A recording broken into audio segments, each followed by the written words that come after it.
going, guys?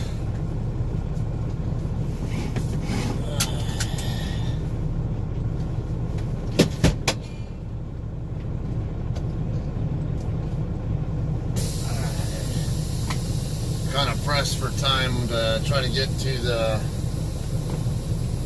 little BP station up there in Plymouth.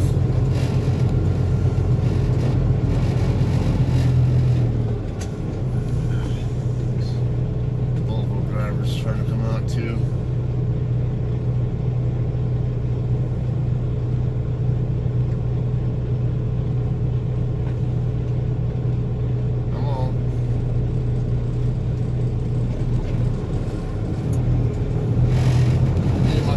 Meeting up because my 14's running down and got an hour and a half, just under an hour and a half to work with, cover 68 miles. Should be doable, but it's, yeah, I'm gonna be tight.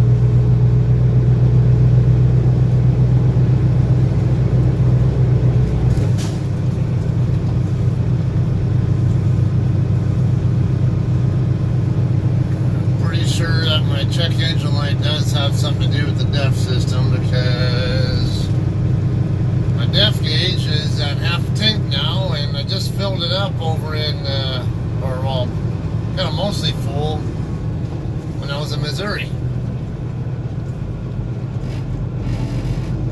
So it tells me I'm burning through a lot more DEF than I normally should be. I normally get between 155 and 160 miles per gallon with the DEF.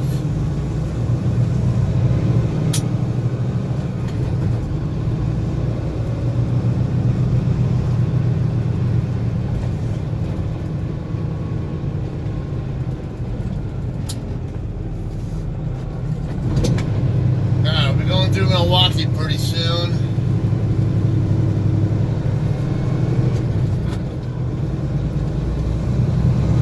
Stopping here, but I want to be close, get as close as I can to the shipper. That way I possibly get more distance out of my shifts on the way over to Cali.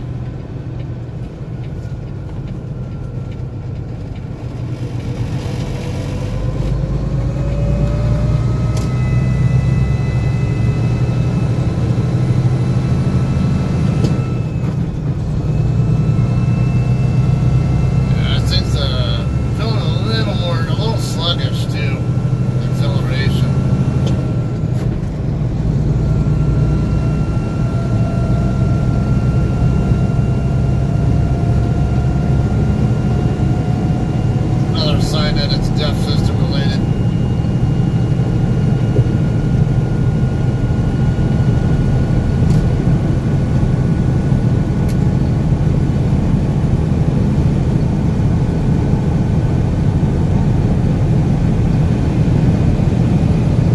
The damn APU not working right is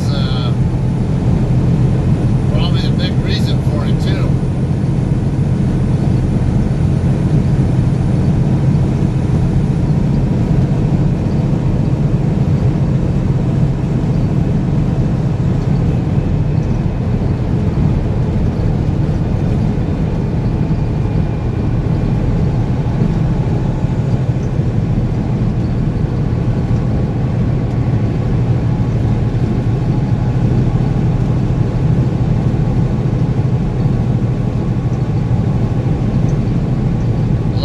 Problem. You have I forget what kind of truck you have.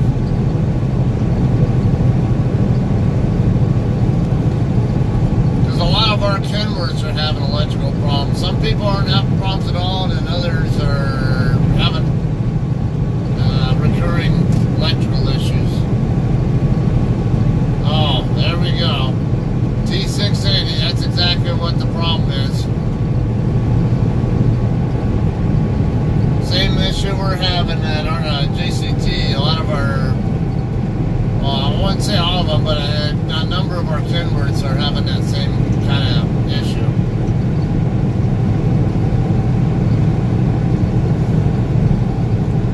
Straighten out. Yeah.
when you're having a problem.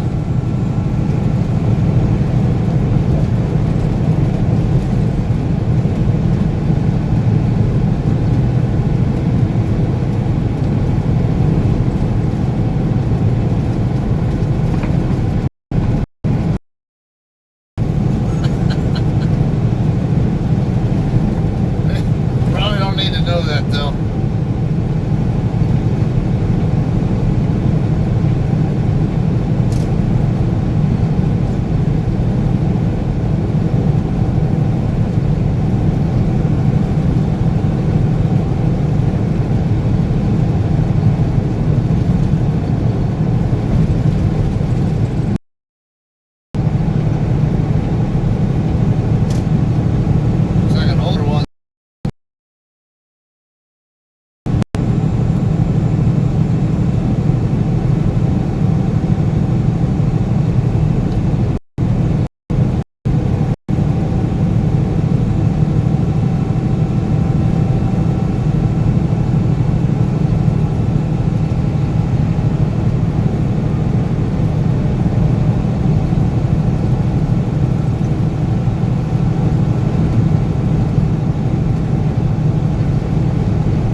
chunk of this this stream is going to be on the state highway also.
Plymouth.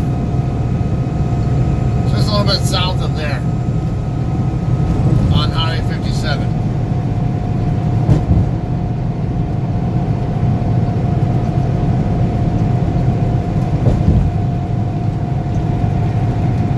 I take it you're familiar with it.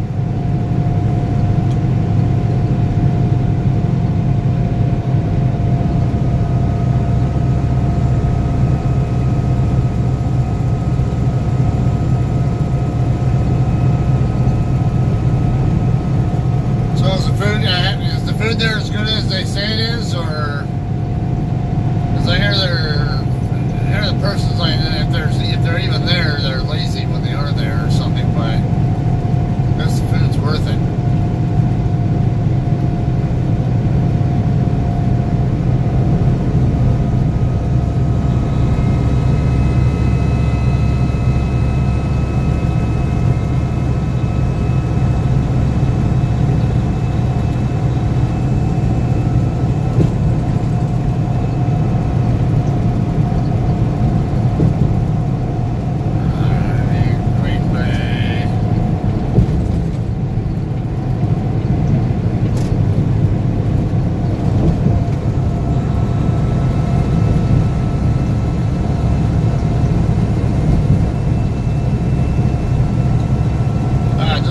Instead of downtown Milwaukee now.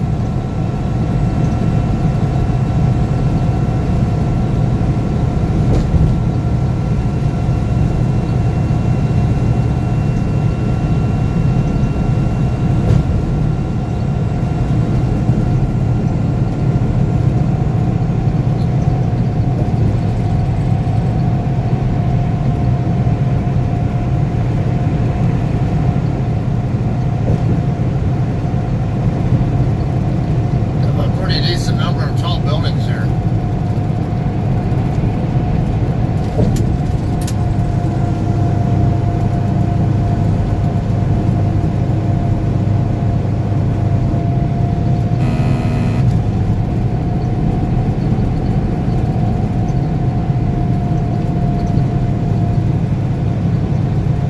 See, way over there to the west, what I'm guessing is the arena that the Milwaukee Bucks play in.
a 34 I didn't even really need, but also get good miles on it, and it's not too slow a load either.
Just start up an account with them out of Victorville. I went there to pick out the first load, but it canceled.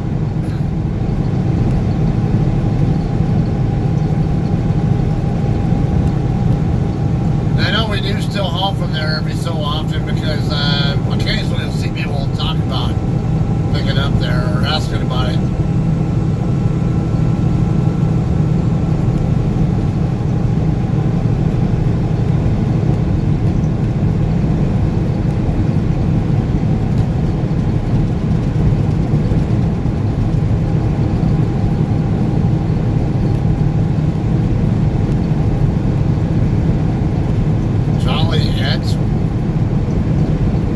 Where's Jolly at? Is that like the Jolly Ranchers or something?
before I got to the receiver over there in Batavia.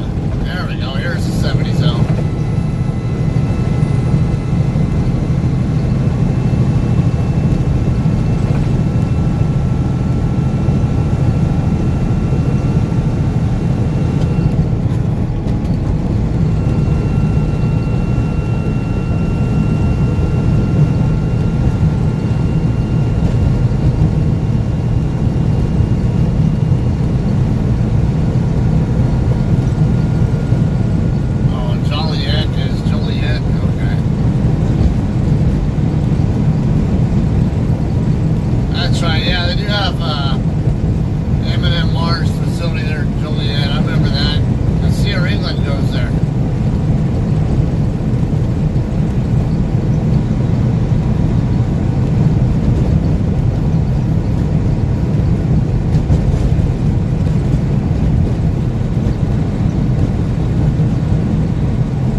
got really hooked up over in Salt Lake City.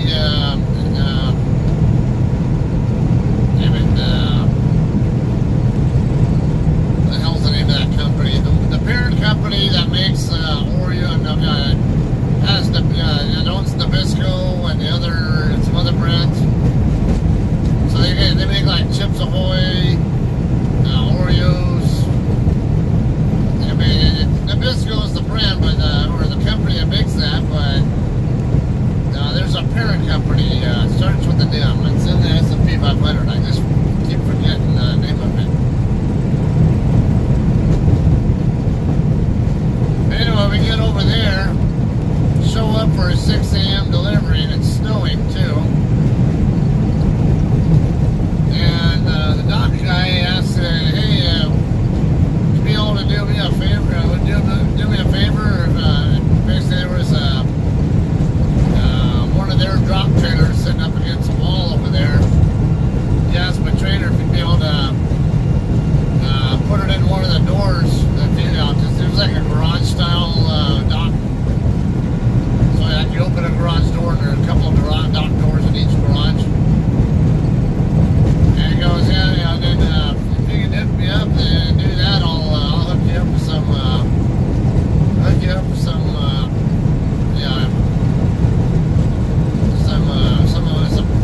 some snacks. So I'm thinking, all right, well, he probably, he said a few boxes or whatever, a couple of boxes of snacks.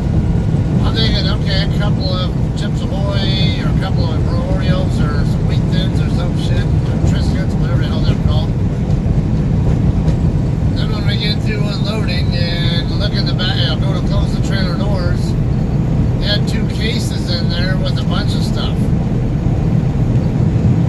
So I had so much, we ended up giving several of it to our respective families. It was just too much for the truck, and neither of us ate that much.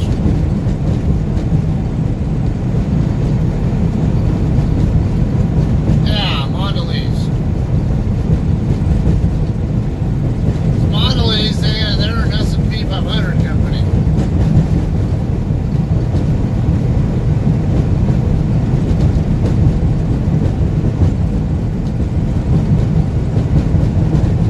Washington, next 3 exits.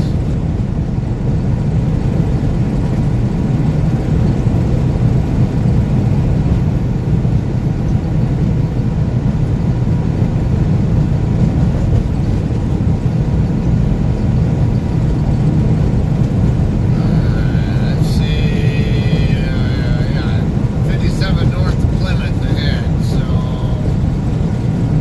I will have to get into the left lane here in a second.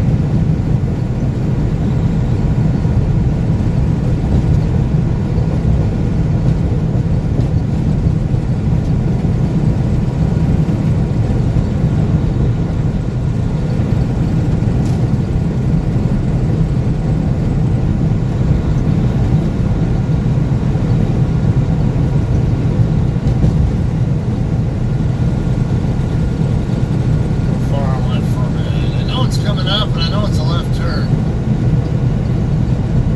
or a left exit, whatever.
place actually before I even get into Plymouth, if I remember right.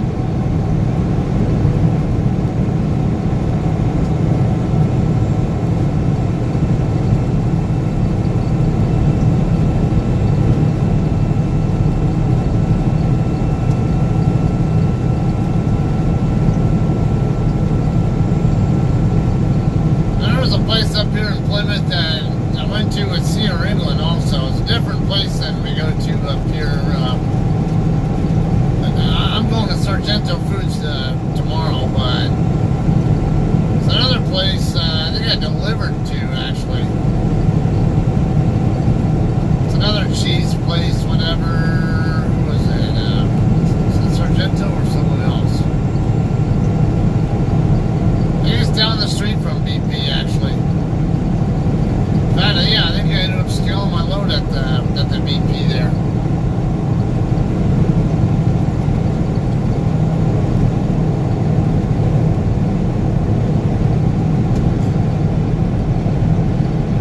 County Road H, there's a park and ride with 5 truck spots. Okay, that's good to know. Yeah, I know I saw on trucker path somewhere down on this end of 57 there's truck parking somewhere over here. I didn't take a look at where it's at though, because I'm more interested in Plymouth.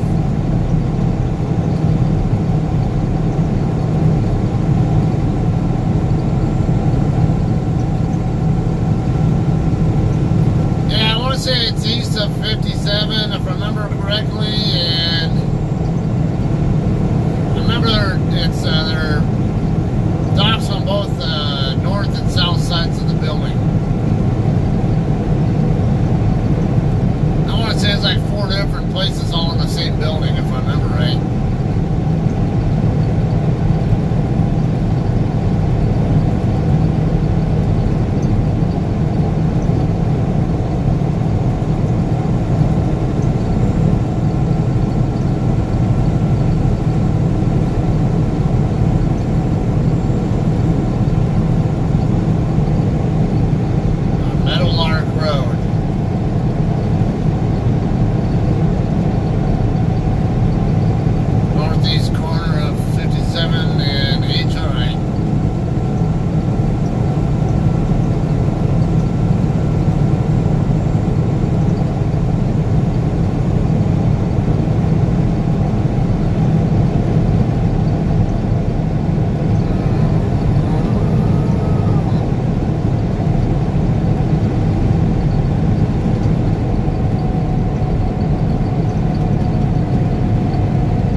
Spots open over there too.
there was the pizzeria. That's kind of a weird place for a pizzeria.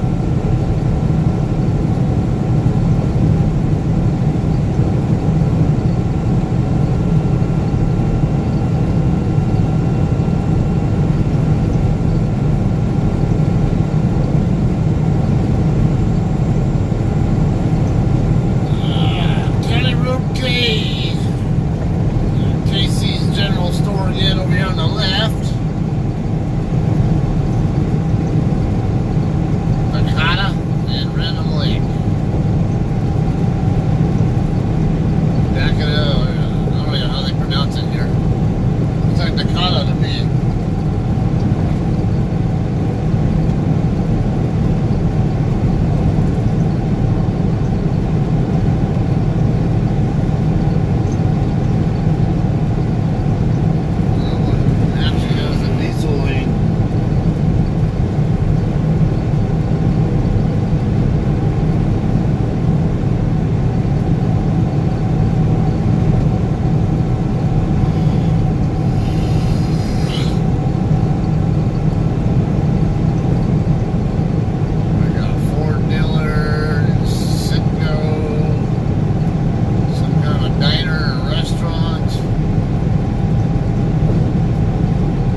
mileage at 516.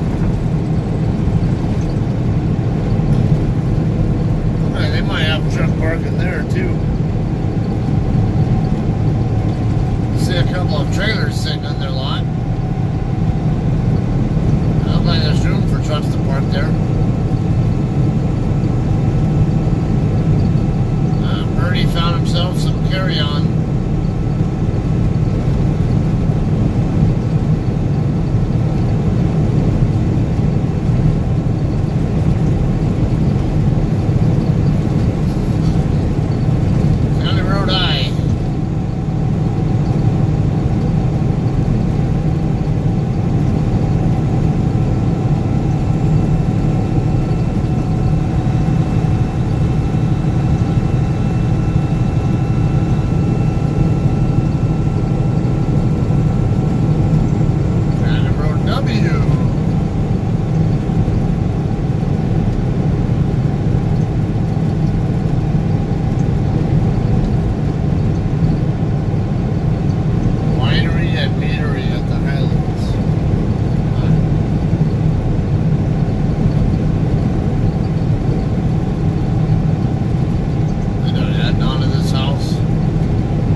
About 10 miles from Plymouth now.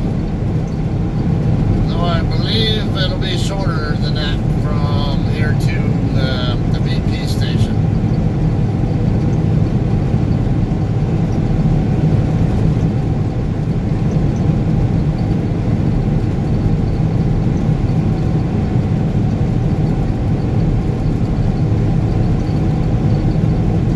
Marshall sign, resell flagpoles. Place right here. Or no. No. I said Plymouth. Jackass, you're not in Plymouth yet. You're 10 miles away. Adel. Auto Center, okay. Perfect Circle Tire. Franksville Implements.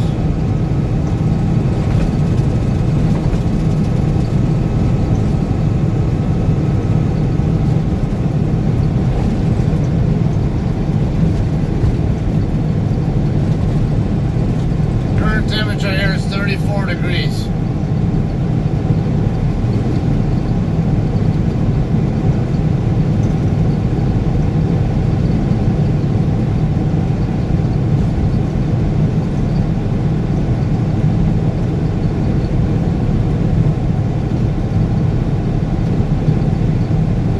County Road Victor and Highway 28.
poured in. It's in November.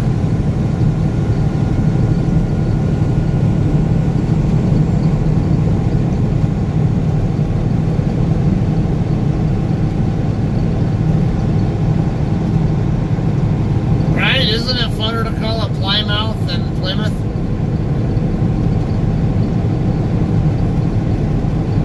You should pronounce it literally.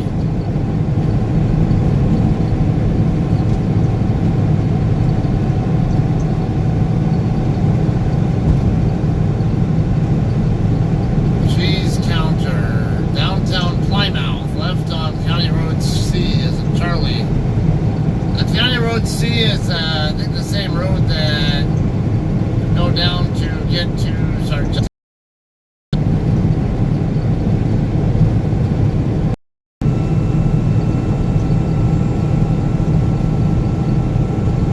Or it's, I guess I do to an extent, but there's a purple tractor over there.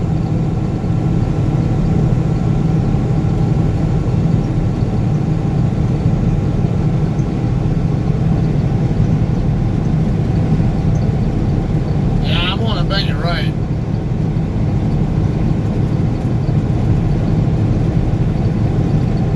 Especially if my reefer unit's turned off.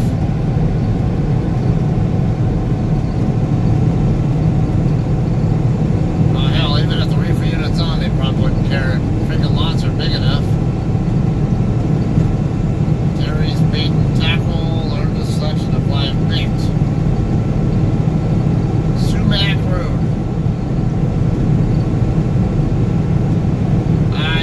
BP station up there.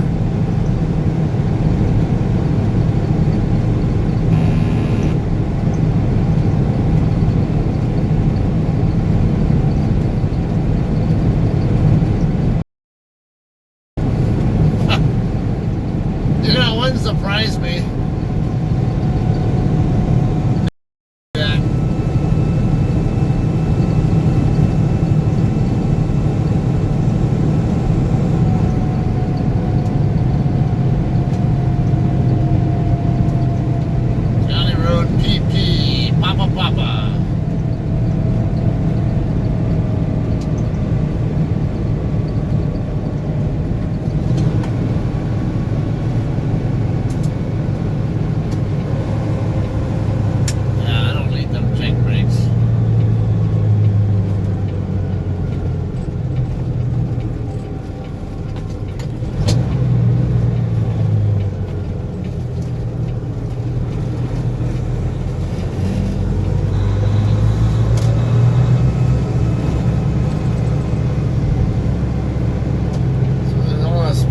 Stuff over here across the street.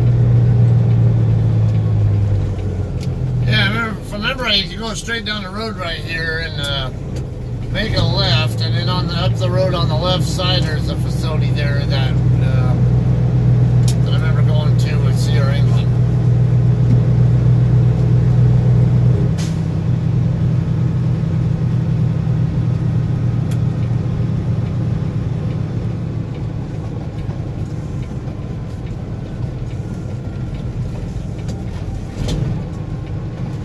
Got 17 minutes left on my clock. Nice.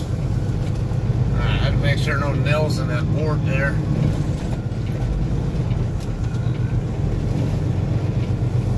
How about next to this guy? He's a reefer truck anyway. Plus, I'll know that I'm parked in a way where more trucks can park.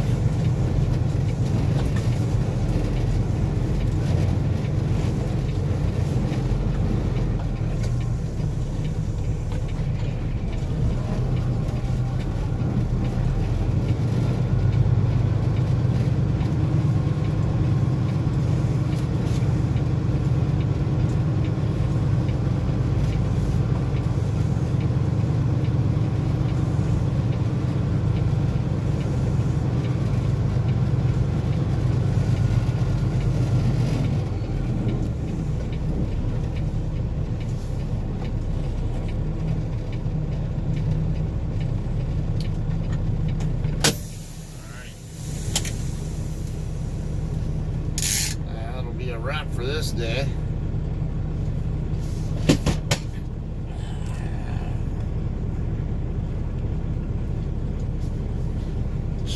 good comfort food. Yeah, I'm gonna try this food out here. I always block one of those diesel lanes when I run inside. Yeah, not to mention you got the fire lane next to it too. Low demand area, easy peasy parking. Yes.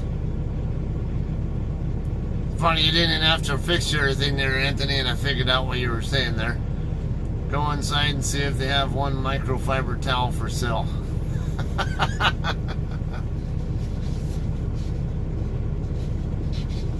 Actually, I do need to get more like regular paper towels. Get my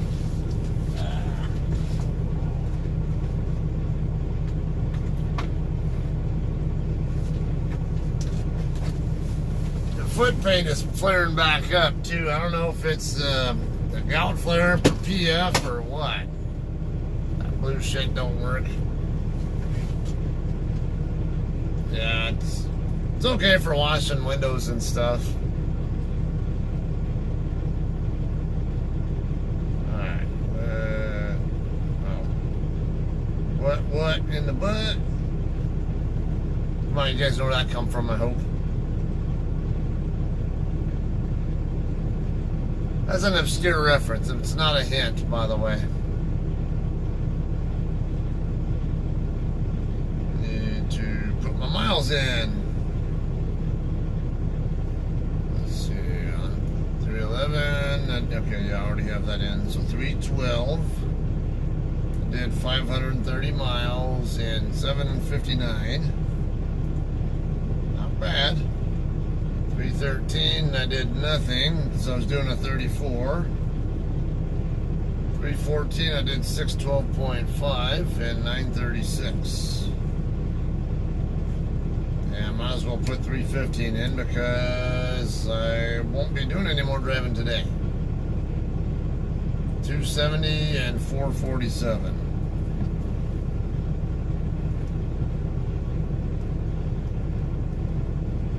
Yeah, my weekly average has gone down because that damn load that I picked up at Oxnard and Yuma. Too much sitting. Let's see, 1, 2, 3, 4, 5, 6, 7. Okay. But the number that's getting rid of here, I'll show you how. Saying, yeah, I do spreadsheet everything. It's a workbook for you or for JCT. It's just my own little thing. I'm a nerd. Rubbing alcohol, good to clean windows. Proper way to run a business. Yes. Okay, so this is how my 7-day total. Let's see, I'm just below 2,800 right now. Is figured out with these 4 days, or these 7 days. What I mean. Now tomorrow I'm going to be running a lot more miles, probably at least 600. So. What's going to happen is that 366 will roll off the back end and I'll replace it with a 600 mile day, more than likely. So we're talking about 240 or so mile gain. That'll get me back over 3,000, and actually a few days of that. So it should be, yeah. See, I had quite a few days over 3,000 miles until I did that reset right there. That let's see, on the 7th, that was in Sparks. That was because the load they gave me didn't pick up until late enough where I could go ahead and do a 34. Then I get over there, and then that one canceled, and then I end up having to do a different load. So it's been kind of a little pain in the ass week, I guess, as far as these loads are concerned. Ever since that delivery in Sparks, it's been a little off my A game because taking that load from that really had too much time on it. Yeah, that's a gamble though, because I was hoping with the amount of time on it that I'd be able to get a drop in our terminal or somewhere, but nothing developed, so kind of got stuck with it. Sometimes, you gamble and pay off and are able to drop, and sometimes you won't. It just is what it is. It's just a matter of what other trucks are available, and if they have the hours to run your load, whatever else. So something a lot of people who are new to the industry don't understand. I know Mish and those of you guys who've been in the industry a while know. A lot of people think you can just drop a load in a drop yard, you know, if you're running ahead. No, it doesn't work that way. They can't have you drop it in the drop yard unless there's somebody else available to take responsibility for your load. So it's like, yeah, in an ideal world, I would have dropped this load at our terminal, and I was kind of thinking, well, maybe some new hire who just finished orientation would be able to roll with it, maybe get home, because it's not unusual too when I get a load up up here to Illinois, or well, not so much Wisconsin, but perhaps Illinois or especially Pennsylvania. I've not done too many loads to Pennsylvania, and the ones that I have done, most of the time I get asked if I can swap with somebody just so they can get home. Even if I actually want to run the load all the way into Pennsylvania, I always get asked, hey, would you be willing to swap so we can get a certain person home?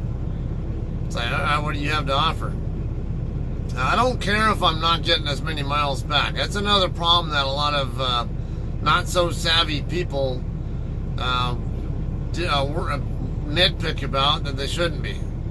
They worry about whether they're getting enough, like, maybe they're giving up a 2,000 mile load and they're only getting a 800 mile load in return. But, okay, 1,200 mile difference in what you're making, what your load is, but how much difference is there in the delivery dates? If 1,200 miles, if you're delivering, let's say 2 or 3 days earlier with that 800 mile load than you would if that 1,200 mile, that 2,000 mile load, hell yeah, I'll do it. I'll go ahead and give the other truck all those miles, because I know I can make this 800 mile delivery and then probably get a different load and run all those 1,200 miles that I lost, whatever, on another load anyway. So, and that's it's kind of annoying too when you're looking for a swap and then you get people like that who don't want to do that because they don't understand the concept of that, or they just don't like dealing with swaps or something. Here at JCT, we don't have so many problems with getting loads that are scaled illegally, or not legal weights, I should say. You're not allowed to critically think in trucking, didn't you know that? Yeah, I'm in the wrong industry. But I've only had one load where a driver gave me a load that was not legal weight, and it was a new driver. He actually tried to scale it and make it as right as he could, but he didn't understand the whole you can't take loads into California that are beyond the 40, that you can't have, where if you need to have the tandems beyond the 40-foot limit. Now 40 feet 6 inches, which is one hole past the 40-foot limit on our trailers, you can get away with that usually. They'll let you slide because they might think, well, hey, you honestly thought you had it in the 40-foot hole or something and it was in the right neighborhood. And sometimes it's not the dimension. Even in the 40-foot hole is not exactly at 40 feet. It could be slightly different. So they'll usually give a little bit of a latitude on that. But I know somebody who got put out of service at the Mountain Pass scale on I-15 when you come into California from Prim in Las Vegas. He got put out of service for 3 days when he had to have his tandems at the 41-foot mark. And of all places, he picked up the load in Las Vegas. He had some truck stops in Las Vegas that he could have scaled it at. He also had a Flying J right there in Prim, right at the state line that he could have scaled it at, and he didn't. He just went ahead and tried to go into California with it where he had it, and ended up having to put him at the 41-foot mark to make his weights legal. But then they said, well, now you're over length, so we're going to put you out of service. So, yeah, he ended up sitting there at the weigh station for 3 days waiting for a transload crew and another truck to show up and take the excess part of his load.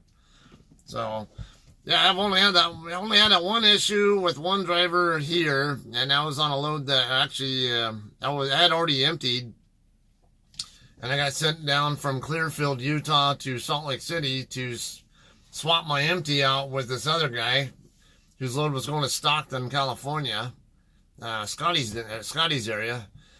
And yeah, I was talking on the phone with him, and I was a little concerned because he was talking about how he was trying really hard to get the weights all right, and it's like, okay, I'm kind of glad to hear that he's actually trying to get the scale right, but it sounded like he had to move both the tandems and the fifth wheel and stuff. I'm like, you're not gonna be bringing me a load that's over length, are you?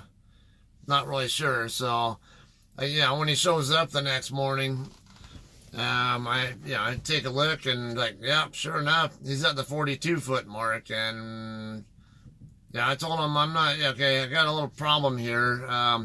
I'll do this swap if I put it on the scale, and if my weights and lengths are okay. But I said, where your length is right now, it's over length. And the truckee scale, and when you get into, when you're going up Donner Pass, is always open. It's almost never closed. I think I've seen it close once or twice, and then I might have gotten a green light through there once, maybe second time or something, but almost always I get red lighted in there. So I'm not going through that weigh station with my tandems at 42 feet.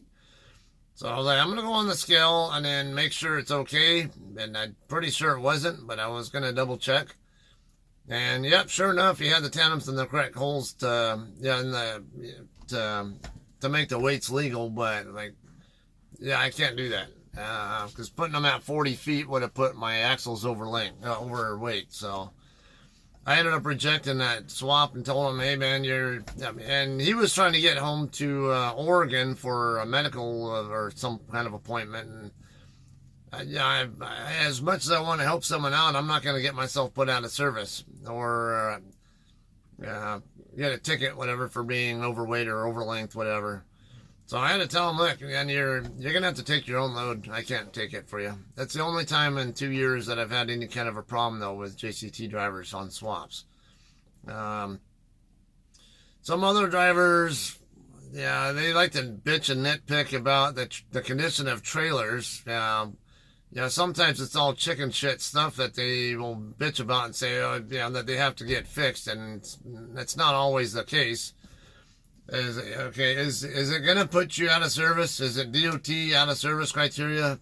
Half the time they think it needs to be fixed. It's something that's not even an out of service item. So that's the only issue. But then we got a lot of these kind of people who won't do swaps because they're worried about that's what they might get from another driver. They think they might get a swap from a trailer from someone that's not in good enough shape for their needs.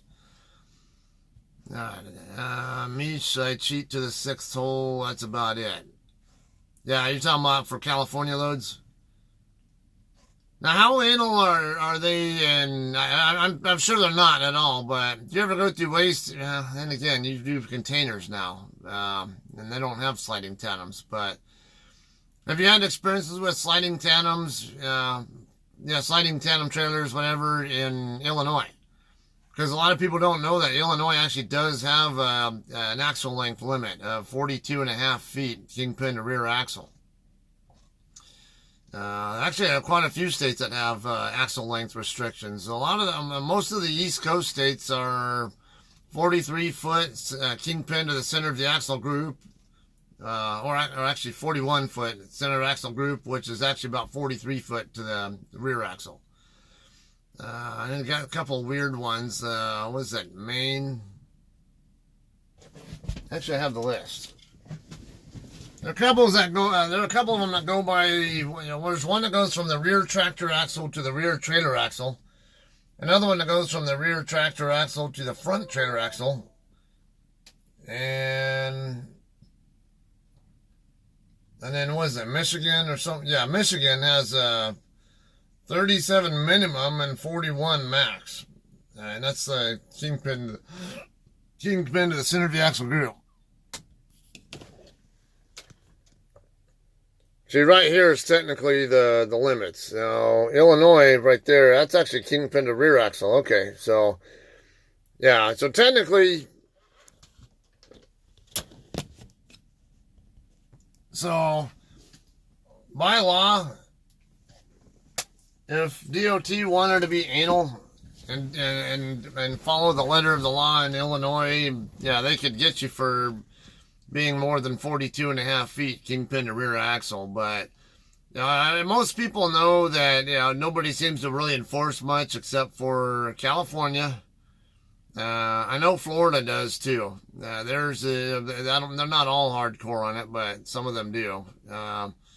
Their limit is 41 kingpin to the center axle group, which is halfway between the two axles, or 43 foot to the rear axle. Yeah. And a lot of the East Coast states are actually 41 foot. Some of them are not even in the atlas. I had to actually look them up online to find their actual laws that govern that, to figure out that they even have a limit. So that's another reason I don't really trust the atlas too much. It has good general information in it, but so there's stuff that it's missing too. All right, Illinois, we run all the way back. No problems, not enforced. As long as we skill legal. Yeah, and that really should be how it is. It's unfortunate, just rookie drivers not knowing how to turn with the tandems back and having accidents. I'm sure has a lot to do with that. But I know also for heavy loads too. I always like to say with an analogy for this. Because the further back you have the tandems, the weaker the more stress that gets put on the cross members on the trailer too. The frame pieces that go across the bottom of the trailer. That's for those of you guys who are not truckers. I'm not sure what I mean by cross members. A good example with this. If when you're a kid in elementary school or whatever, I'm sure you guys all remember having pencil fights. Where you guys take a couple of brand new number 2 pencils, and you just kind of flick down on the other person. So one will hold their pencil sideways like this, with both hands, and the other person will flick the pencil down at the other pencil. That's called a pencil fight. And when the pencils are longer, they break a lot easier.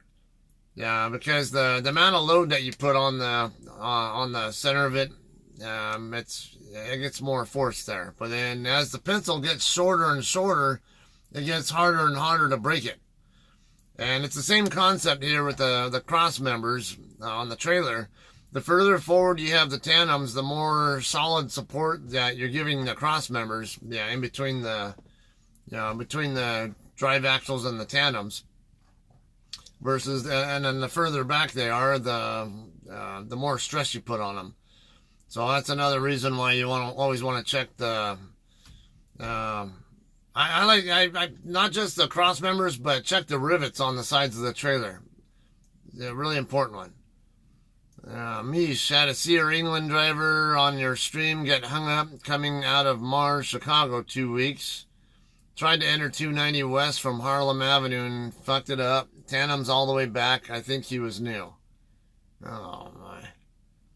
Yeah, no, that's one of those cases where they'd probably be more apt to ticket him too, just because the fact that he had the tandems too far back, and a lot of times it's brand new drivers. They don't know how to plan out their turns or know what kind of space they need. He left Mars right in front of me. I caught him at 290. He was stuck on the curb. Yeah.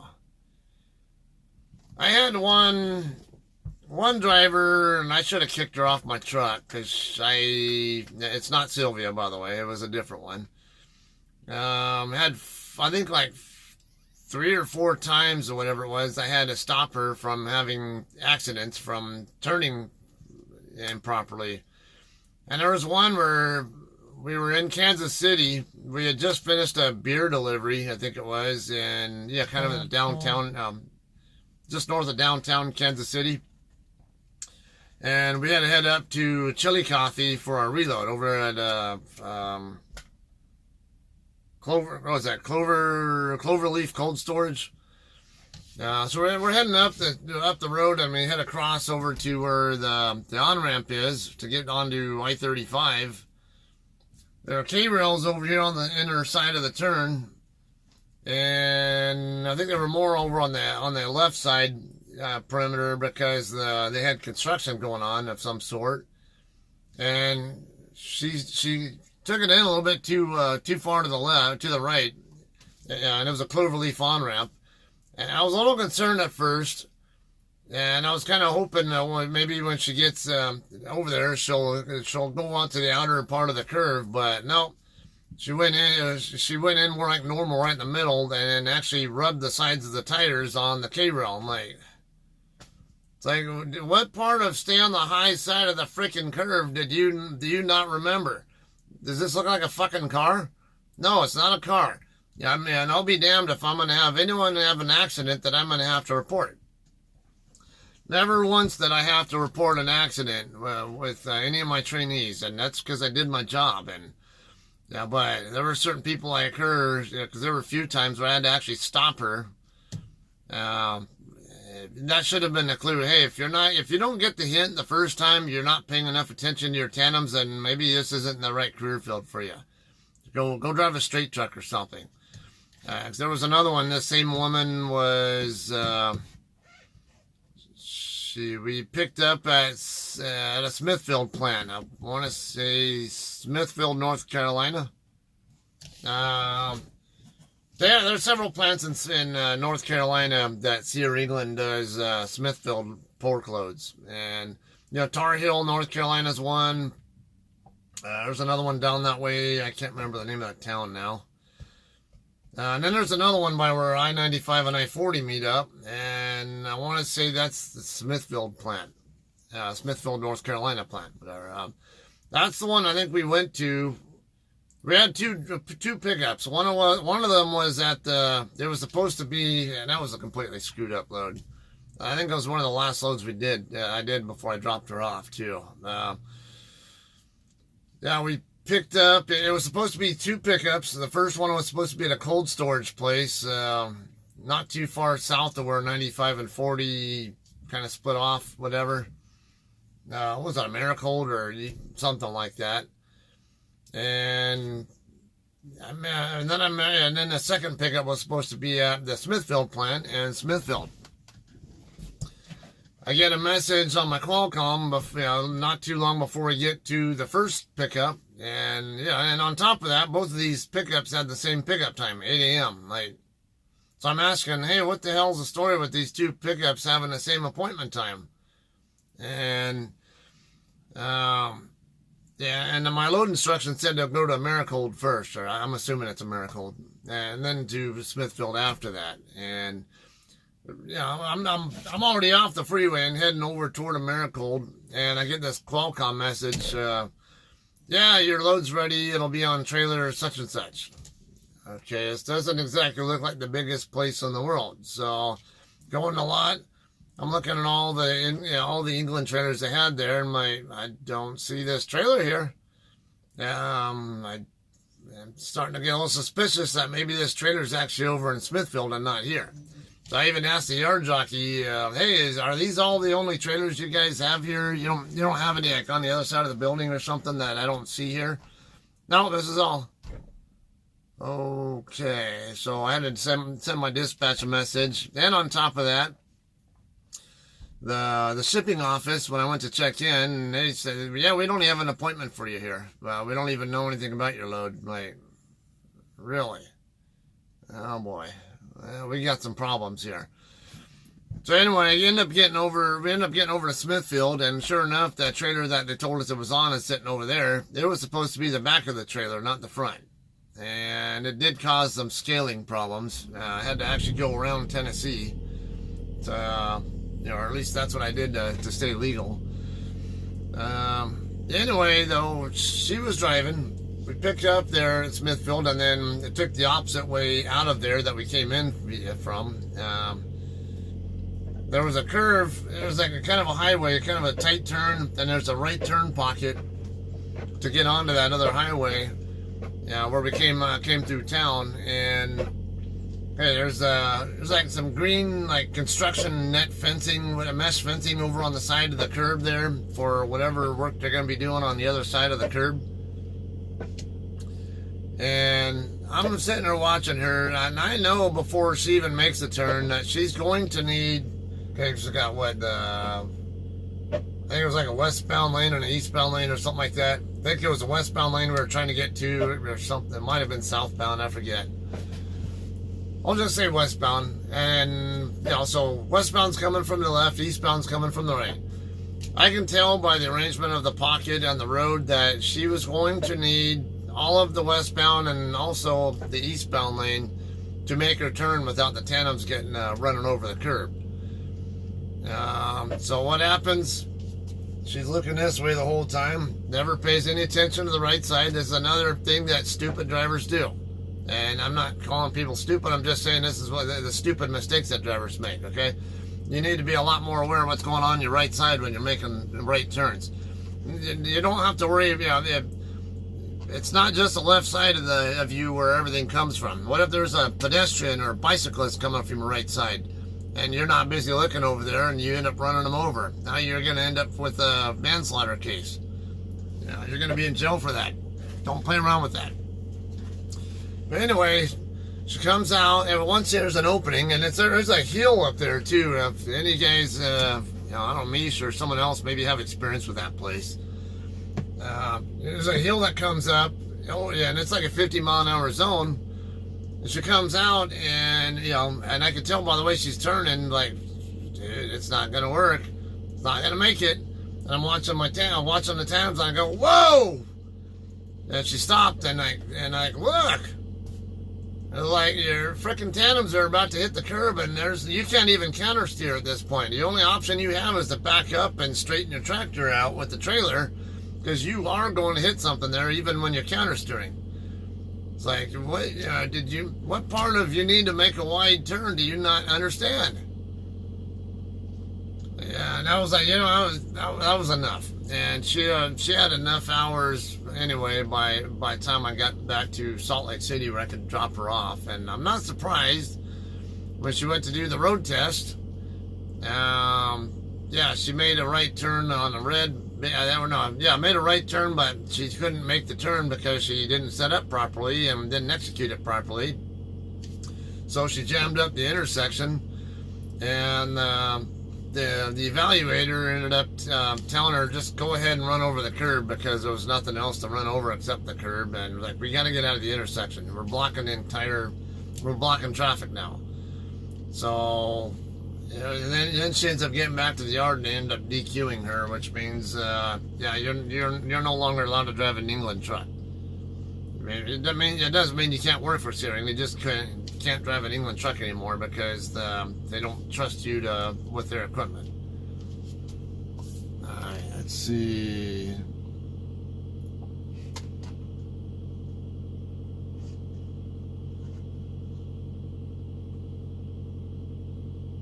Which stream I want to go back and look. Let's see. Oh, okay. I assume, Anthony, you're asking Mish, because I'm assuming Mish was streaming when he came across that England truck. Yeah, that's a good question. I think I might be interested in checking that out, too. Cloverleaf swallowed by a miracle. Did not know that people just have zero spatial awareness. Yeah, and you know what? And you and I both know that this is not the industry for just anybody. A lot of people think it's just as easy as driving a car or whatever, you know, but a lot bigger. And you know, if you like driving a car, you'll be okay at driving a truck, but that's not always the case. Like you're saying, you might love driving, but you might suck at driving in the process. And if you don't have any concept of always maintaining good spatial awareness, or as we call it, the military situational awareness, or SA, you just don't belong in the truck. If you're accident prone, sorry, I don't care if you're a good person or not. I have concern about, you know, if there's a chance that you might have an accident again because you just don't have that aptitude, then consider doing something else. So we have a lot of responsibility in trucking. We're expected to be a lot more professional than the general motoring public, and they will hold us more accountable too when something goes wrong. So, and I've personally been on a vehicular manslaughter case, so I know what it's like having to, you know, how simple it can be to end up being at the defendant's table in a court case in an accident that kills somebody. Yeah, as a jurist at least, and I see what all went on there and how petty it can be. Where most of us actually thought a witness in that case was actually the cause of the accident, but there was no proof. There was no witness testimony or evidence presented to support that. So they couldn't put him on trial. And they had the girl. She had a green light and right away, but she was doing like almost 70 miles an hour in a 50 zone. And most of us thought that a guy on the side street made a right turn on red in front of her and caused her to swerve. And that's what the ultimate cause of the accident was. She ended up colliding head on with an older man and killing him. And there were more problems with that too, because she locked up, let go of her steering wheel when her car was kind of veering toward this open dirt lot across the road from where she was at. And her friend in the passenger seat tried to correct it, bring the steering wheel back over to the right and curve it back over to the eastbound lanes and get out of the westbound lanes. But in the process of doing that, they ran head on into a guy going the opposite way and killed him. Really screwed up situation. So you can't be having those any at-fault accidents in trucking. It's just not safe. It's not good for your mental health or your freedom either, because they'll hammer down on you even harder in court if you get charged with vehicular manslaughter versus what someone in a regular four-wheeler will get, just because you're supposed to be a professional. Need to watch tandems. Trailer tandems important backing, turning. Yes. Now, backing, especially all details. I say don't focus on one detail too much. That's the biggest problem I always notice with trainees is they would fixate on the tandems only. They're like, okay, you have an ICC bar back there you can be looking at too, right? You also have a corner over here where the tractor and the trailer meet up that you should be watching. You also have the corner over here on the truck and the mirror over here you should also be watching. Guess what? If you're paying too much time looking at any one detail, you're missing other details that are constantly changing on you, and you gotta turn your head. Look at all these, move your eyes and head. Don't just sit there and think you can look in the mirror or stick your head out the door and look at the damn tires. You're gonna miss details by doing that, and you're going to have an accident if you do that. You have to be watching details. Let's see, what else? Kind of got on that. Now with turning, going forward rolling turns, I noticed where a lot of drivers would have problems. They would look at the tandems initially, and then they would start to turn because they want to know where the tractor's actually going. And then they lose sight of what the tandems are doing. Like, no. You stare in the mirror. Don't take your freaking eye off that mirror. You keep your eyes glued to that mirror if you're in a right turn, whatever. Let your peripheral vision worry about what the tractor's doing. You can tell what's going on over here, or you can just jump back and forth. And there were times where I'd have to stop people, and it's exactly what they were doing. They were looking in the mirror initially, and then they'd make the turn, and then they think, and then I would tell them, hey, you're not watching your tandems. Yeah, I am. No, you're not. I'm sitting there in the passenger seat looking right at you. I can see where you're looking. You're not looking enough at your tandems. One guy from Rochester trained him. He took pride and he'd never had an accident before, and he wasn't too much different in age from me. So he had a number of years of driving experience in a regular car.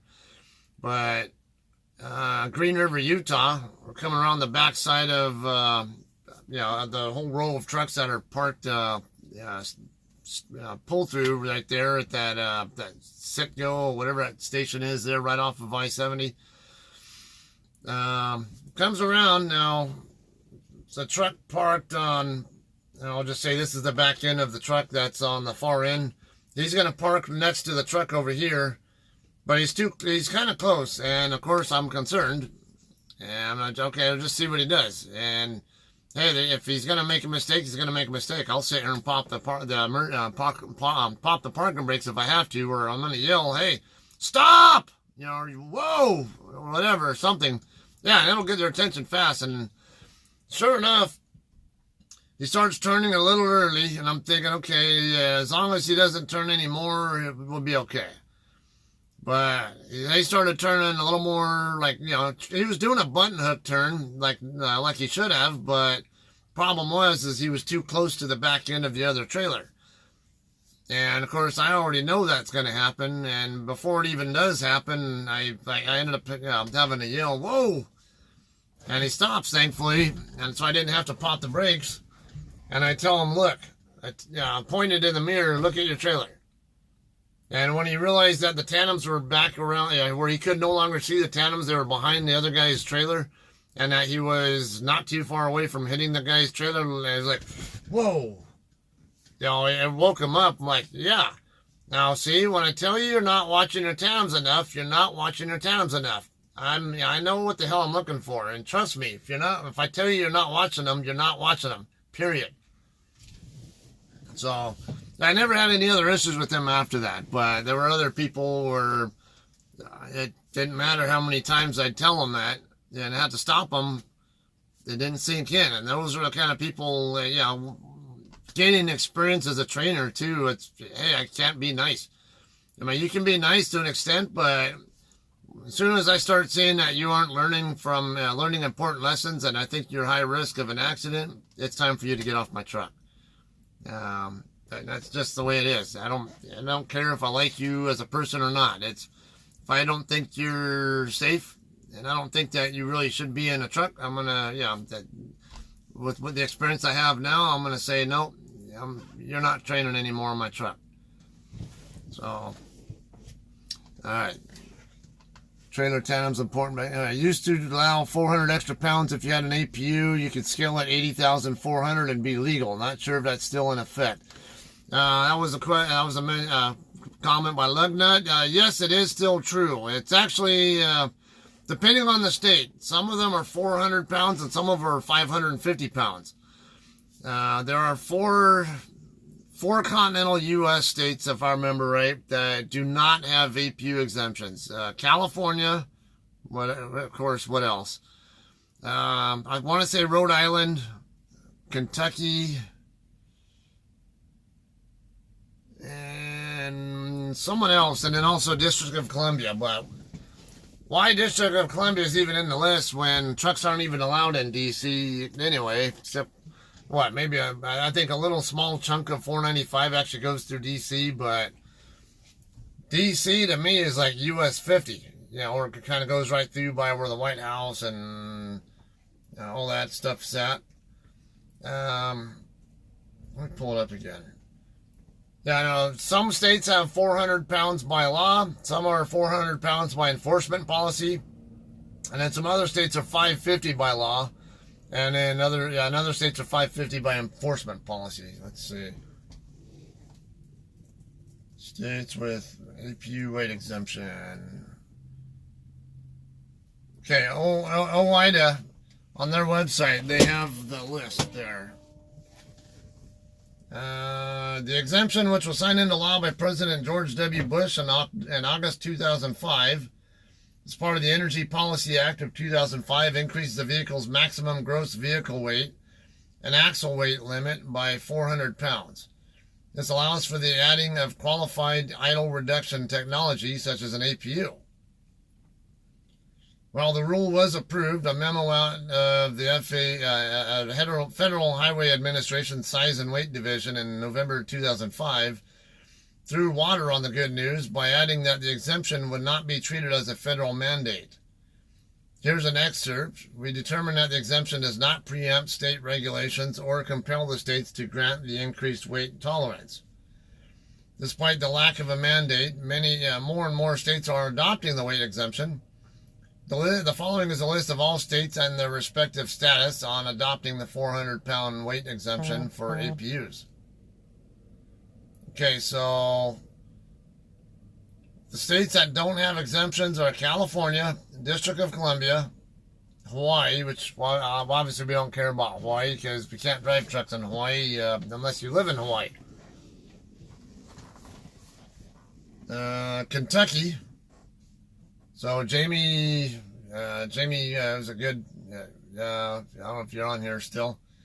Your state is not an exemption, and then North Carolina and Rhode Island. So out of the real states that we can't go through, that we can't use that exemption in, are California, Kentucky, North Carolina, and Rhode Island. And there are some others. There are a number of others that they have a 550-pound. Okay, then there's asterisks on here on the OIDA site with their thing. They have an asterisk there. It means the state has an allowance granted by enforcement policy and not by state law. Okay, and then there are a pretty good number here that are 550 pounds. Arkansas, Colorado, Connecticut. Okay, Arkansas is enforcement policy. Colorado and Connecticut, Florida and Georgia and Maryland are all by state law. Minnesota, Missouri, New Hampshire, South Carolina, Tennessee, Virginia, Washington, West Virginia, and Wisconsin. All those are 550-pound limit states. So, like what Lugnut's talking there about is if you have an APU, which ironically I need to check on my APU to figure out why it keeps shutting off, and I have a hunch that I might know what it is. I actually do plan to show you guys before I end the stream. So I'm going to show you guys. I'm going to get caught up on the chat here, and then I'm going to show you my APU and what I think is possibly causing it to keep shutting off on me.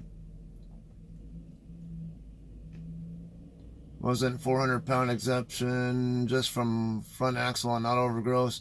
Now, yeah, and I thought that too, Mish, until I just read the headline, the actual text there, and not just the table. So I'm glad you brought that up, Lugnut, because I probably wouldn't have known any better on that. I would have thought it was, I thought it was just axle, like the drive axle or steer axle limit would be the only thing. But so thank you for bringing that up.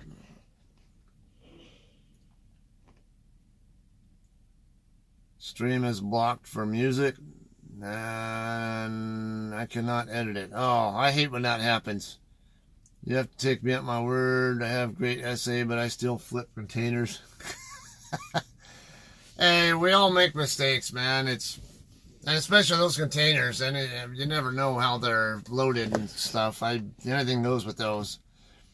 Okay, Anthony, no need, serious attention and awareness skills, patience, and attention to detail and safety and professional. Yes. Great. Mish could have gone viral for you, but no music. We have to have music. Keep playing music. Yeah, music's always good, especially when you got people like us who aren't really too concerned about making money off our videos. I'm just glad my flip happened on empty ramp and brick walls. Yeah, that probably yeah. Because you said you were at more like a 45-degree angle or something like that when it came to rest against the barrier, right? I love the idiots who say I had to go through 6 trainers. Oh my God, yeah. It's you, it's not the trainer. Speaking of that, I had to train one of my last trainees in the Walmart fleet. Was a woman. I didn't even have her phone number, and she wouldn't give it out.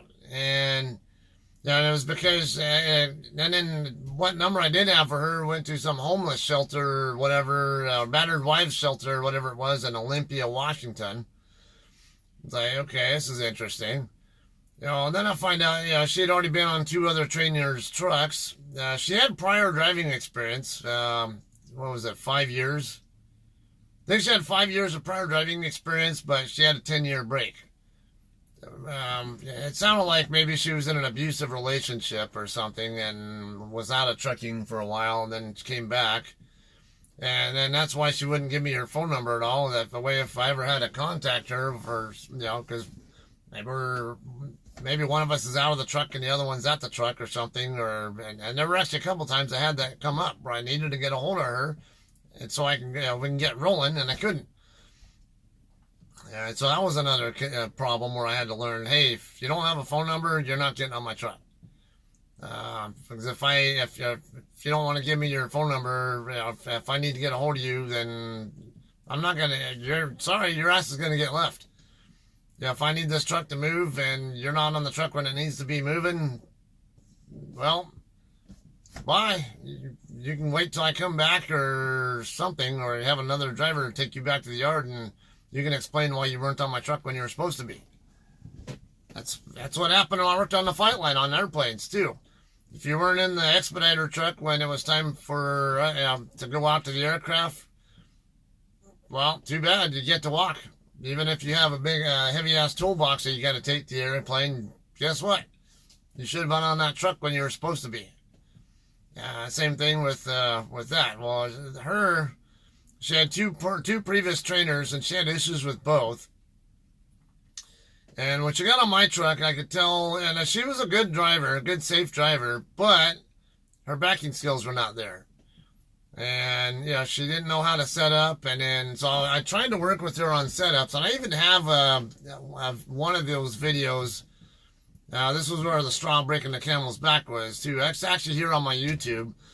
We're at the Loves in Barstow, and we got through filling up, and I was telling her, because she needed a 30-minute break, if I remember right. So I told her, go ahead and just park in one of the spots. And, I'll tell her, I'm gonna walk you through the setup, because she has kind of an idea of what she's doing with the backing, but the setup part, not so good. So here, let me help you out on that, because I know what I'm doing with the backing, but she didn't listen to me for shit. And you can even hear her, because I had the dash cam, and you could hear her saying, just let me do this or something. And you can see that I'm out there watching her and talking to some other guy, and at the same time watching her, and then trying to give her little tips, and then she wouldn't listen. And when I get back in the truck, she's basically telling me, I'm just gonna finish out my hours, and then trying to dictate to me how she's gonna be trained. I'm like, oh really? So now I'm trying to be totally professional about it. And I was like, okay, well, guess what? And I also have the dash cam evidence now to show that you were not listening to me, and that you only cared about doing your own thing. I don't give a shit how much driving experience you have. Your backing skills suck. And you're not going to drive my truck. And you don't need to be driving door swinger. You shouldn't be a door swinger if you don't like to back. Go drive wiggle wagons or street trucks or something if you don't like backing. This is not the part of the trucking industry you should be in if you don't like to do backings. Sorry. We, especially in that fleet, we do a lot of store deliveries. A lot of times it's 4 stores in the same shift. And then on top of that, you have truck stops you might back into along the way, both to and from the stores. So, no, this is not the place to be if you don't like to back. And some of the backings that we do in that account are tricky. You can't just have basic, just the pure basic backing skills. You got to actually have the fundamentals down and know how to plan out and set up a lot of these backings, because you're going to have a bitch of a time getting into some of these stores' docks if you don't know what you're doing. So, I had it all on dash cam, and they already had documentation that I had difficulty getting a hold of her a couple times because I didn't have a good phone number for her. And because one of the times we were in Barstow with that Del Taco, and I needed to get moving, and I didn't know where the hell she was at. She was like, and then I saw her walking around, like going like toward Flying J or whatever, or coming back toward Del Taco, or and then she disappears again. Then she finally comes back. I'm like, I was this close to taking off without her because she wasn't. I couldn't get a hold of her. So I let our account manager know about that, and also I had another problem where I was at the yard. Hey, it was time to go bobtail over the other, over the DC right behind us, the Walmart DC there in Colton, to pick up our load and get it moving. Okay, I had just come back from my house to the truck, and I don't know where the hell she's at, and I can't get a hold of her. So it almost got to where I had to just go pick it up myself, or ask if they had someone else to cover it because of her. But thankfully she showed up just on time. So I made it a point. Hey, I'm having trouble with the communication with her. She's not at the truck. She apparently has a phone number, but she won't give it to me. And the only number that I had that you guys gave me was a homeless shelter in Olympia, Washington. Then they try calling her, and then they even find out that that, and then they had an emergency contact number, which was supposedly her dad, and then it turns out that number is not even in service. It's like, what the hell is this crap about? So then, it's funny, I ended up delivering, I think I had a quiet hour store delivery to make up in Murray, Utah, right over by where I-215 and I-15 meet up. It's on the south end of Salt Lake City. But I remember, I think I had a delivery there, and then I ended up going back over to the Salt Lake City yard, which I don't normally do unless maybe I might stop there to take a nap or something.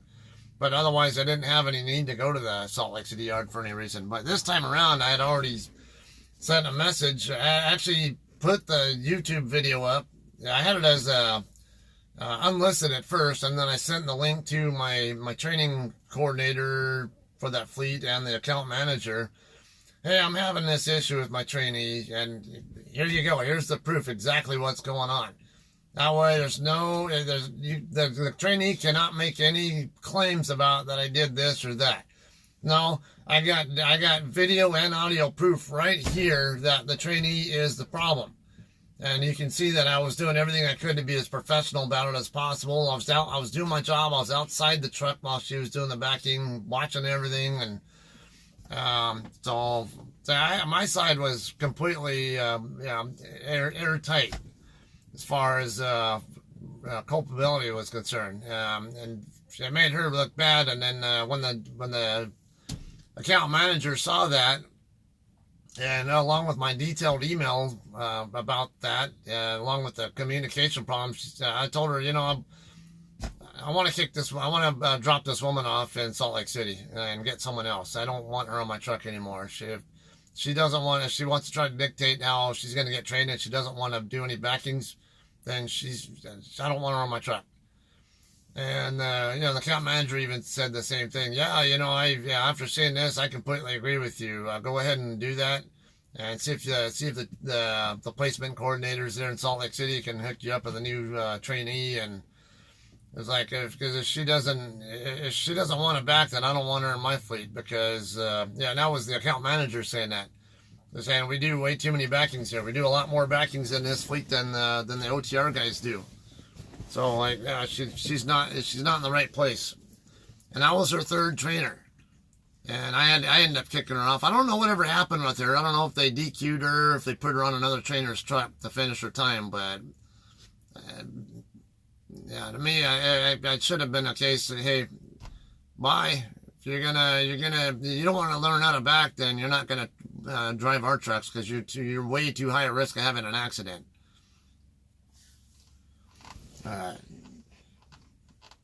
If the trainer has to yell repeatedly, there is a problem. All this explanation is needed up front before taking the wheel to avoid any accident. Yeah. Now speaking of that, Anthony, there's a lot of good discussion here, because a lot of the people who come to my channel are guys who are new to the industry, who are maybe not drivers yet, but want to become drivers, or who are brand new drivers or something. And especially for those of you guys who are not in the industry yet, but want to be, you got to understand the trainer perspective on this. You're not going to get your cake and eat it too. And you got to understand that we have a responsibility too. I don't train anymore, but I have a couple of years of training experience. And I made sure that no trainee of mine ever had an accident while they were on my truck. And I never had to report anything like that. But there were several times that something would have happened, and I would have had to report something had I not been doing my job. And sometimes, I would tell people, hey, I might yell at some time. It doesn't mean that I'm mad at you. It just means that I'm excited about it. Something like, hey, it's, and I need to emphasize this. This is extremely important. If my tone of voice gets elevated, it's not because I'm being an asshole to you. It's just means you really need to pay a lot better attention to whatever it is that you're concerning me about. So I would tell them right off the bat, that's, don't take it personally. Just, I'll be as professional as I can be, and but I'm also human, and I don't want to be in an accident. It doesn't matter whose fault it is; it's not going to happen. All right, Hawaii is delivered by fan boats like in the bayou. Yes, I'm still here, damn Commonwealth. You're back. All right, I've got a bunch of hellos. That's why they tell you be early. Better to be an hour early than a minute late. Yes. Yeah, and you're right, too, because, it's funny you said that, Jamie. Americold in Ontario, Oregon. Oh, it was a pain in the ass situation. I was solo driving with Sierra England. I had a delivery to make at the Winco DC in Boise, Idaho. And that was like a 4 a.m. delivery. And then I had a 10 a.m. pickup to make at Americold in Ontario, Oregon. Now, mind you, I had to do an 8-2 split and creep into the Winco lot while I'm still in sleeper berth to even have a chance of this happening. And I get to, I end up getting to Americold right at 9:59. But I didn't know that you had to park on the side of their lot. I went up to the gate where so I'm looking at the satellite view, and that's what it looks like, how the process is. I get up to the gate, and they tell me you're supposed to park over on the side and then walk through the turnstile to check in. Okay, sure thing. So she lets me in so I can get back out, and I have to circle back around, park along the side of on the street. And I come in, and I'm barely like 5 minutes late. 10:05, something like that, and she starts giving me the riot act, how I had to pay a late fee because, you were supposed to be here on time, and we expect everybody to be here on time, and, and we're going to charge you extra, whatever, because you're late and because you have your reefer set at the wrong temp. It's like, well, first I have it set at the temp that my dispatch told me to set it at. And 2, I was here on time, but I just didn't know your process. But like, okay, whatever. It's like, I'll just let my dispatch know I'm not going to have a single individual at a customer facility get me DNR'd just because, because I want to match a battle of wits with them or whatever. So I was like, it's not my fight to fight. I'll just let my dispatch know, hey, this is the problem I'm having, and then let them deal with it. They ended up sitting for about over an hour. They never sent me a com check code, whatever, the money code, whatever, for the com check to pay the late fee. And so I keep asking, hey, what's going on? What's going on? And then they finally said, don't worry about the late fee. We worked out a deal with the customer that you won't have to pay. Okay. That'll work out. So I'll get back in there. Meanwhile, you got all these loaders and other people who were, if I had been in a dock door by then, they probably could have already been loading me and being productive. But in the meantime, we're hemming and hawing over a freaking late fee over 5 minutes. And now you got your guys sitting around not doing anything useful at all because You're holding up a truck that could be in the door getting loaded by them. Tell me what kind of good business sense that makes. Yeah, go ahead and pay your guys all this hourly pay, but have them not actually doing any work when there's actually work they could be doing. That's how stupid they are. But yeah, that was one of those. Even just a few minutes late. Certain customers, they'll charge a late fee. You don't want that. Be there or be square. Even 30 seconds late is late. Yep. Hey, what's up, Eric? Let's see. Starts with setup, then gingerly walking it in. Yes. And the best advice I got, both by my trainer and by other really experienced drivers, which included my trainer, the best way to get into a spot is the same way you would leave the spot. If you can get out of the spot without any kind of 4x4 techniques to get out of the spot, then you should be able to get into the spot without any 4x4 techniques. But what I mean by 4x4 technique is coming forward, like forward left and then hard right backward and then forward left again, kind of alternating between kind of like that. Or if you're trying to back into a spot, it'd be a hard left back, hard right forward, hard left back, hard right forward, alternating like that. That's a technique used to try to get the tractor to line up with the trailer when the trailer's already where it needs to be.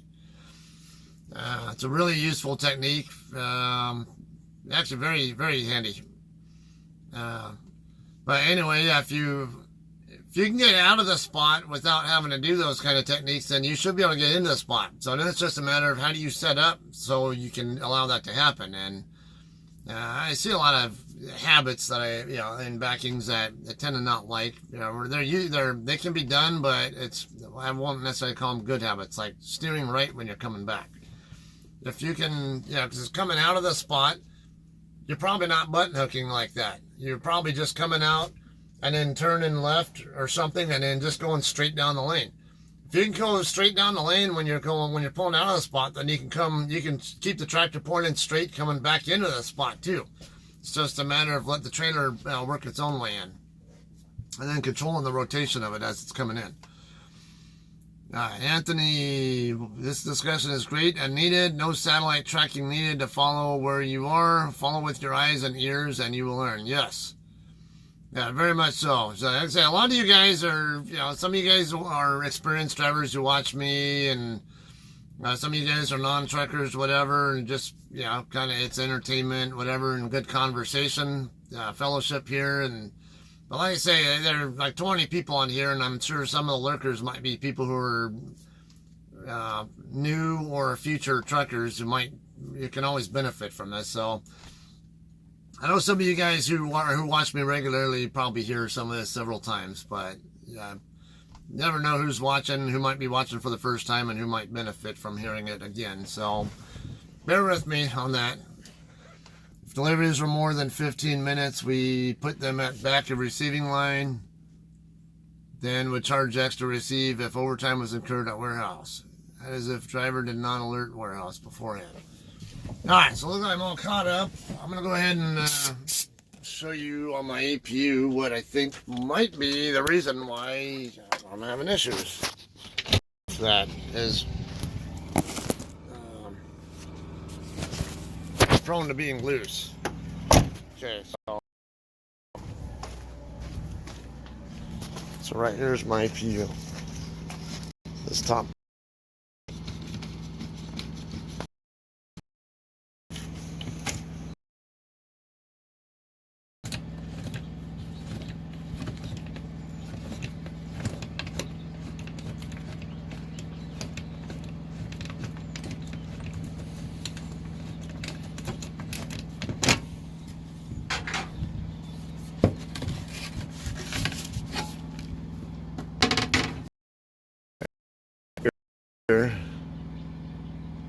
Right here is a temperature sensor.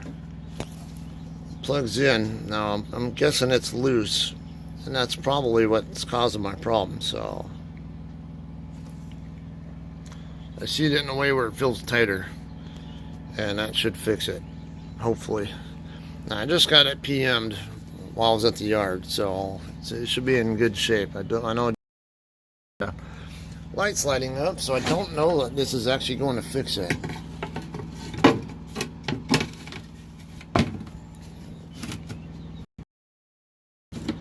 get the other one started before you tighten all the way down.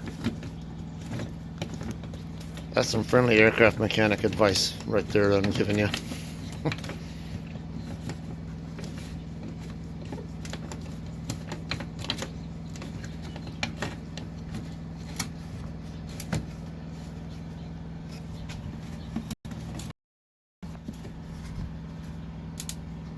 Alright. Not too good.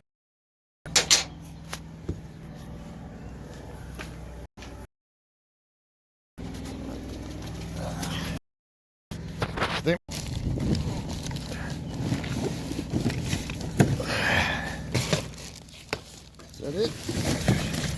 Yep, that's it.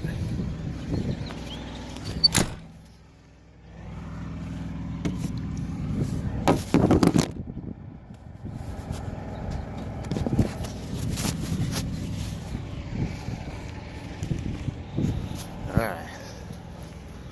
Let's get this film back. I don't think that's the cause of it, but it doesn't hurt to check.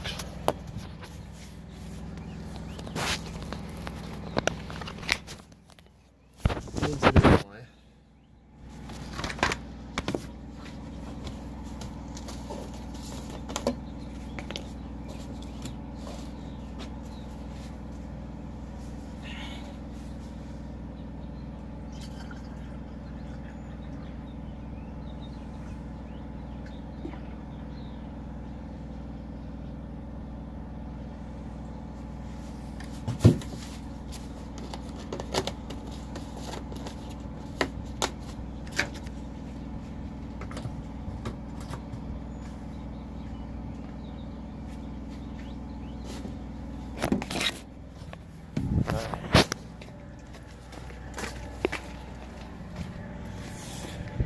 I feel like I got a gout flare up or something, or re-aggravated whatever the hell's been bugging my left foot. My left foot up to a point where I'm sure you guys probably noticed I haven't really been limping.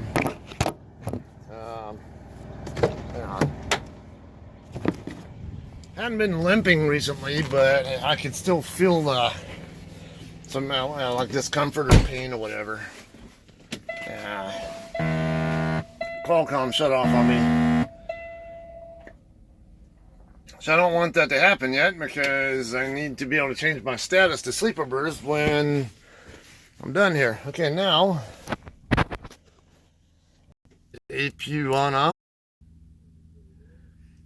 Yeah, my foot's hurting right now.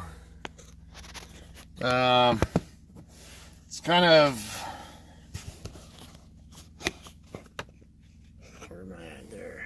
kind of up here in this area, kind of around the mid-arch area.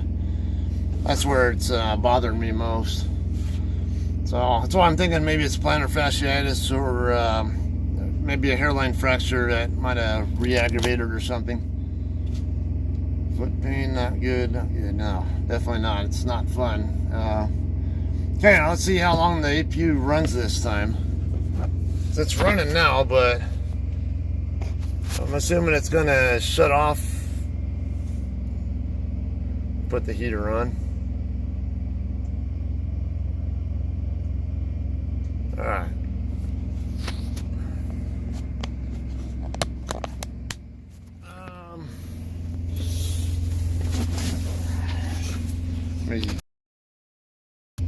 Kind of up here, like, yeah, right there where my thumb is.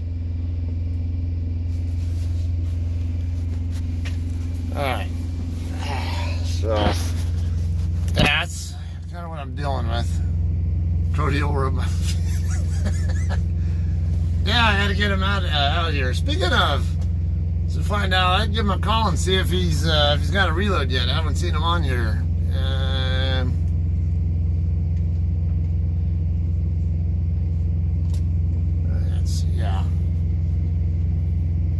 Yeah, I'm thinking PF, but I've also had hairline fractures on metatarsals too. All right, let's call Cody up.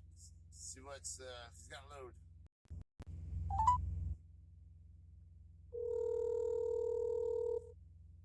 Hello?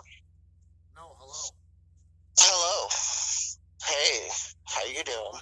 You're on the air, by the way.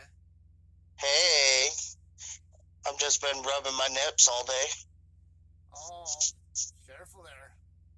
Hey, so I got a load going from Utah to Burley, Idaho, because I have to deadhead to Burley, Idaho, and then go to Springfield, Missouri.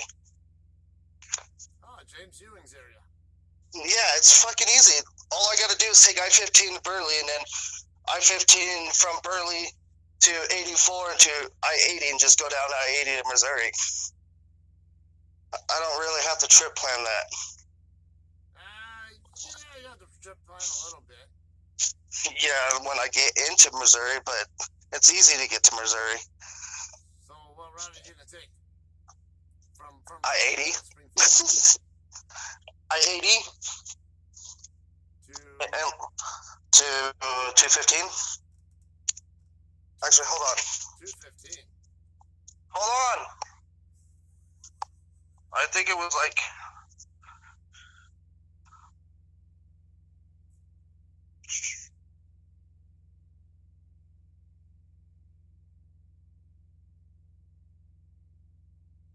Hold on, Scott. Oh, while you're doing that, I'm gonna ask the people watching. Apparently they can hear you. I just want to make sure they can hear you okay, because I know Eric Wildman and Jamie Good both can definitely hear you, and they're both saying I-80 doesn't go through Missouri. Yeah, it does. Watch. So you take... Hold on. 80 doesn't go through Missouri. Well, it doesn't go through Missouri. No. Hold on.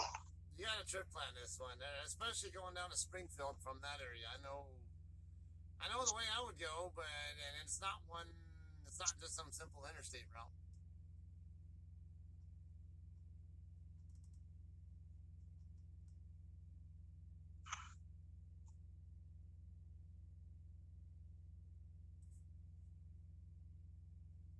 I guess it doesn't then, huh? Why did it show me in the beginning then?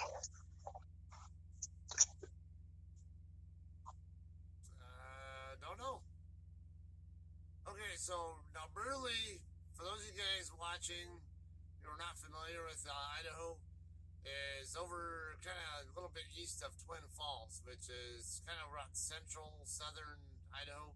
If you go up I-84, go not too far west of where I-84 and I-86 meet up. Burley is over in that area. Okay, so going from there. Why can't I take I-80? What's that? Why can't I take I-80? I didn't say you can't take I-80, but you can't just stay on I-80 and get there. You have to take. Oh, no.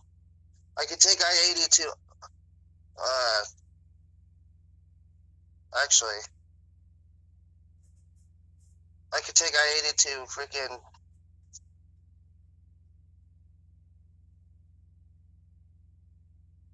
to I-29. Fuck it, that's... I don't know. Let me call you back. Damn it. Freaking APU just shut off on me. Alright. What? APU All right, shut off on me. Okay, so... the route he just talked about is... I-29 kind of is one of the ways you can do with that. Yeah, it's definitely doable. I wouldn't take 80 straight to 29 personally. I'm gonna refrain from saying too much more though, because just in case he's watching my stream and I don't want to give him hints yet. I'm trying to challenge him and make him actually look through at the different routes. And there's more than one route you can take to. Actually, there's several. Couple of basic routes off of I-80, and then once you're down more into the Missouri area, there are options, multiple options there too.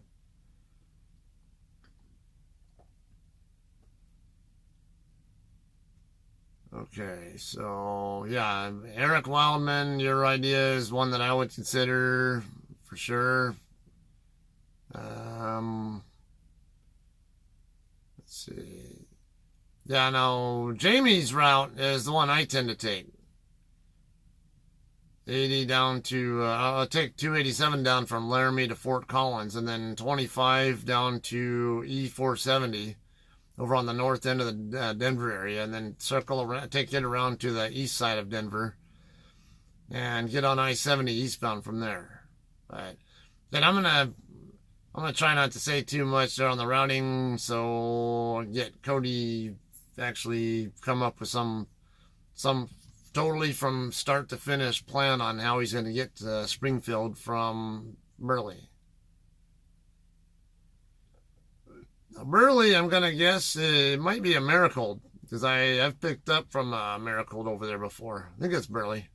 Yeah, it's over by where there's a Loves and Hayburn, Idaho, right by where US 30 and I-84 meet up there. Not about 10 miles west of where I-84 and 86 meet up.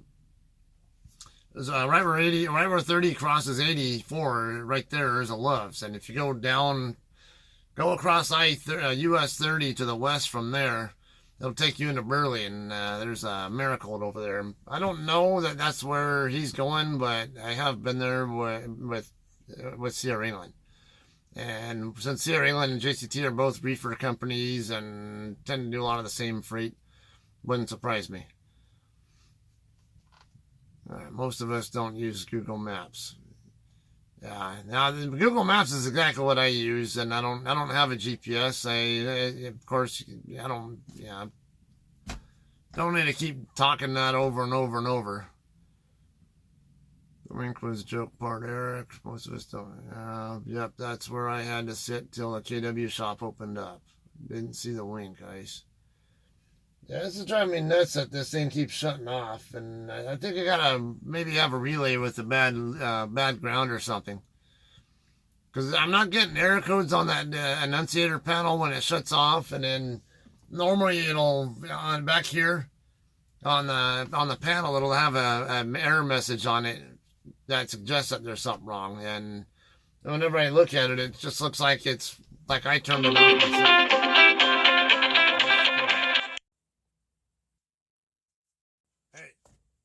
Okay, I figured it out. Okay, ready?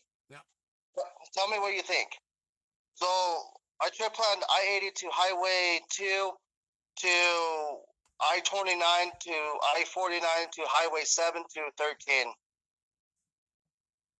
Pretty much, yeah. That's one way. Is that a good? Yeah, no. Highway 7 is right by actually the same exit where the Walmart DC in Harrisonville, Missouri is. You can take that over to the east, and then there are some different ways you can take to get from there down to Springfield. 13, I think, is one, and then I think the 44. I want to say US 60 and 62 or something like that can also get you down that way. Okay, sorry, I was just confused because I've had it on bicycles. Oh yeah, it works well. No, I had it on a bicycle thing. So I was like freaking out because it was telling me something different. But I could take I-80 all the way to at least to Nebraska, or I could take I-70. Yeah. But I don't want to do that. I don't want to go through Denver like that. So I'll take I-80. Depends on what time of day you'd be going through Denver. That'd be one that would make me decide whether I'd want to consider taking the Denver route versus taking the Lincoln route. I mean, well, I wanted to take the I-80 route so I could stop at Iowa 80 for my 10-hour break, you know what I mean? But Iowa 80? Yeah. It's the biggest truck stop. Oh, I'm not even going to Iowa. Never mind. Yeah, you'd be going a little bit off route to get over to Iowa. You'd be going all the way across the opposite end of Iowa to get to there. Okay, shut up. I understand. I'm all like... Even if you go across 80 to 20, to 2 to 29, you'll get into Iowa, across on the Missouri River down there on Highway 2, very close to Nebraska City, which is down south of Council Bluffs. Maybe I should take I-70. Because that's the faster... Well, it's not faster, but... I don't know. We'll see. they both have their pros and cons. I know. This is like, plus hopefully it's not going to be windy tomorrow because I have to pick up my load tomorrow at 12 o'clock in the morning. So I'm going to leave here because it's only 155 miles out to Burley, Idaho, where I'm at. So I'm going to leave at 6 o'clock in the morning tomorrow, and then it'll take me at least 3 hours because it takes me 2.1 if I travel at 60 miles an hour. So I just rounded up to 3. Okay, let's see. And you're in Layton or somewhere else right now? I'm in Clearfield. It's all basically Layton. Yeah, same difference, right next to each other. Mm-hmm. Are you going to Maricold, you said, in Burley? No, I'm going to, I don't know. It's like, hold on. Let me read you this. Maybe you've been here before. I'm going to McCain Foods. McLean? McCain. McCain. Foods in Burley, Idaho? Mm-hmm. US 30. No, but I've been to the Maricold that's right next door to them. I've been to. Oh, okay. So I was thinking about just leaving here tomorrow, and I'll still make it before 12 o'clock on my pickup. But I have a whole week to deliver this. This is not due until the 20th. I have plenty of fucking time. Maybe I'm going to see if I could get a repower, or not a repower, but a swap my load halfway in the between if they can. Because it's only a 20-hour trip, and I can make that in, 3 days? Okay, if you're going to look for a swap, you're going to want to be in freight lanes where there are more JCT drivers around. Okay. We have a lot of loads that go down through Denver and across 70. But, yeah, man, I know some, yeah, we still do have a good number also go across 80. That's something we actually might want to ask Shay tomorrow. Yeah, see if they can at least try to, because I have plenty of time on this. I want to keep moving. I don't want to just burn up my whole week for 1,300 miles. You know what I mean? That's not good money. Yeah, I'm coming up with the entire route being 1,540 miles. So either way, you can do that in 3 shifts. And that's really 1,500 miles at 60 mile an hour pace is right at around 2 days to cover. So just slightly more than 2 days is, yeah, if you leave tomorrow, that's 16th. Yeah, you'd be there by the 18th. And I would consider, I mean, it's worth considering maybe even routing through the terminal for that, just in case. But now with 80 versus 70, I'm not sure which one's heavier for us. I know 40 is the main lane for us, and that's JCT Central. If you really want to swap, I-40 is the best place to be. Okay. But I just don't want to do like 1,500 miles a week because that's shitty pay right there. Yeah. That's 1,500. Yeah, I need to make at least 2,500 to pay rent and fuel surcharge. That's how I break even. Yeah, you definitely want to run more than that. It's sometimes we get a little slow like that, though. Yeah, it's not us who choose what it's not JCT that chooses what the appointment times are. Yeah, it's up to the customers. Yeah, the customers always make it. That's 20-hour trip from Burley to Springfield. I'm going to make that into at least 3 trips if I mosey. Okay, so 1,540 divided by 60. So you think I should go reroute to I-40 and then past the terminal in Oklahoma? Yes, actually, you're a smart man. I should do that. I'm going to see if I can swap in Oklahoma instead of, and then head in. Yeah. I mean, it'll add miles to your route, and it'll cost you more in fuel, but it's something to consider. But I know I could go. We do have trucks that go back and forth between central states and the Pacific Northwest and Northern Cal. I don't know. It might be some loads available that where something might work out for a swap. So yeah, I would just ask maybe in the morning. Ask Shay which one would be a better place, I-80 or I-70 for as far as looking for swaps? Yeah, I probably could do I-70, and then if I'm going to the yard, I could just take I-70 to I-35 or I-135 and go all the way down to 35 to Oklahoma City. Because we're No, you won't want to go that far down. If oh you're no, going to no, go I that far don't. down, then when you get to over by Tonkawa, Oklahoma, Uh-huh. you can take US 412 across from there over to Tulsa, and then Oh yeah, yeah, before I you see get that into now. Tulsa, there's an exit you can use that'll take you down to Highway 33, which is the road that our terminal's on. Okay, But that makes yeah, sense. make sure as soon as you get the load picked up, send the macro 41 in, and then you got to make sure you know what your ETAs are as well. So yeah, I would consider both the terminal and Oklahoma City as drop yards to figure out ETAs too as well. Yeah, I'll call Shay tomorrow and be like, hey, is there a way we could swap somewhere? Because I'm going to be there in 2 days, and I'll be sitting for the rest of the time, and because everybody's all strict about appointment times. You know how bullshit that is? God, why can't they take their loads early? Because they have other trucks to work. That's why. I know. Okay. I know. Now you want a weather plan too, especially if you're going to be going through Wyoming.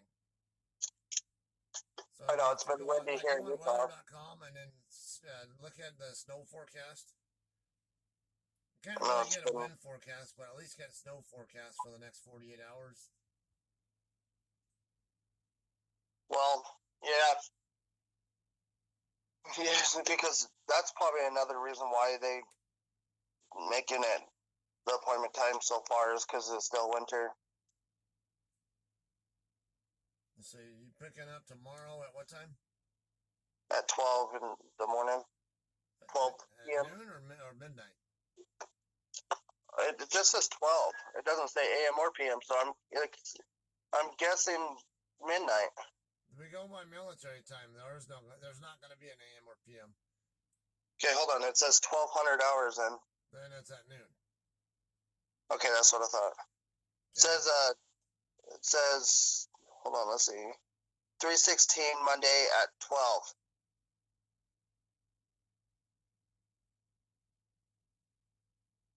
Okay, yeah, that would be tomorrow at noon. Yeah, that's what I thought. Okay. If it was PM, or if it was midnight, then it'll be like 0000, right? If you have an appointment time at 0000, it means it's not scheduled yet. Oh, so it'll be 2,400. No, it'll usually say 2359 or 0001 if it really means midnight. Oh, okay. If you see 0000, it means there's not a time set for it yet, and that the scheduler or the customer service rep has to call the customer and set up an appointment. And how do I know if it's a drop and hook or anything? It's going to Springfield. Yeah. What customer is it? It's okay, hold on. Springfield, it's Springfield Grocery Company. That's probably going to be alive. Springfield Grocery Company. I don't know if it's doing really much of anything there, so it's more. I would assume that it's alive. Okay. It's probably going to be alive at all locations. Okay. There is going to be some snow expected, but look like it's more over in the Wasatch Range over there. Yeah, by where the Utah and Wyoming border is, more than anything. So nothing too concerning. Or actually, not even so much there. It's more up where Idaho and Wyoming meet up. You might get a little bit of traces of snow up there by Tremont and Ogden area, but not much. Might get some up there in Idaho too. No. Sorry, I'm telling my cat no because she's chewing shit up. No. Yeah, looks like it's supposed to be clear, at least as far as the snow is concerned. But there is snow expected in the Cheyenne area.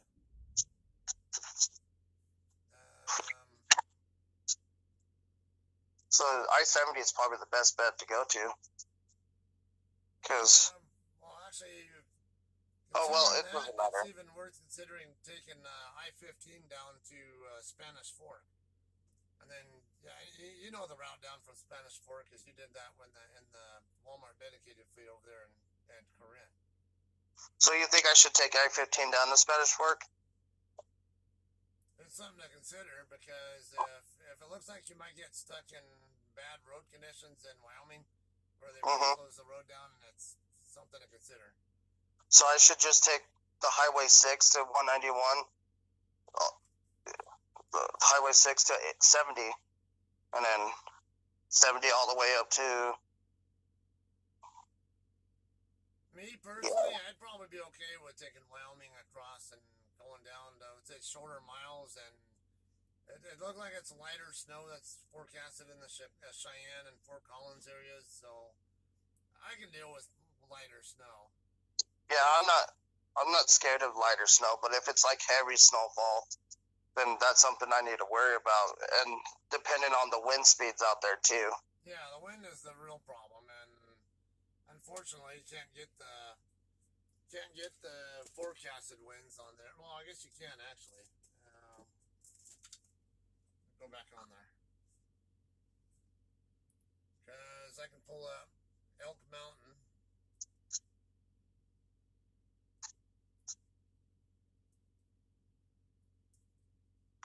This Google Maps is pretty accurate, dude. Yeah. Okay. I don't understand. What's up? I don't understand how it will screw me up if I don't pay attention.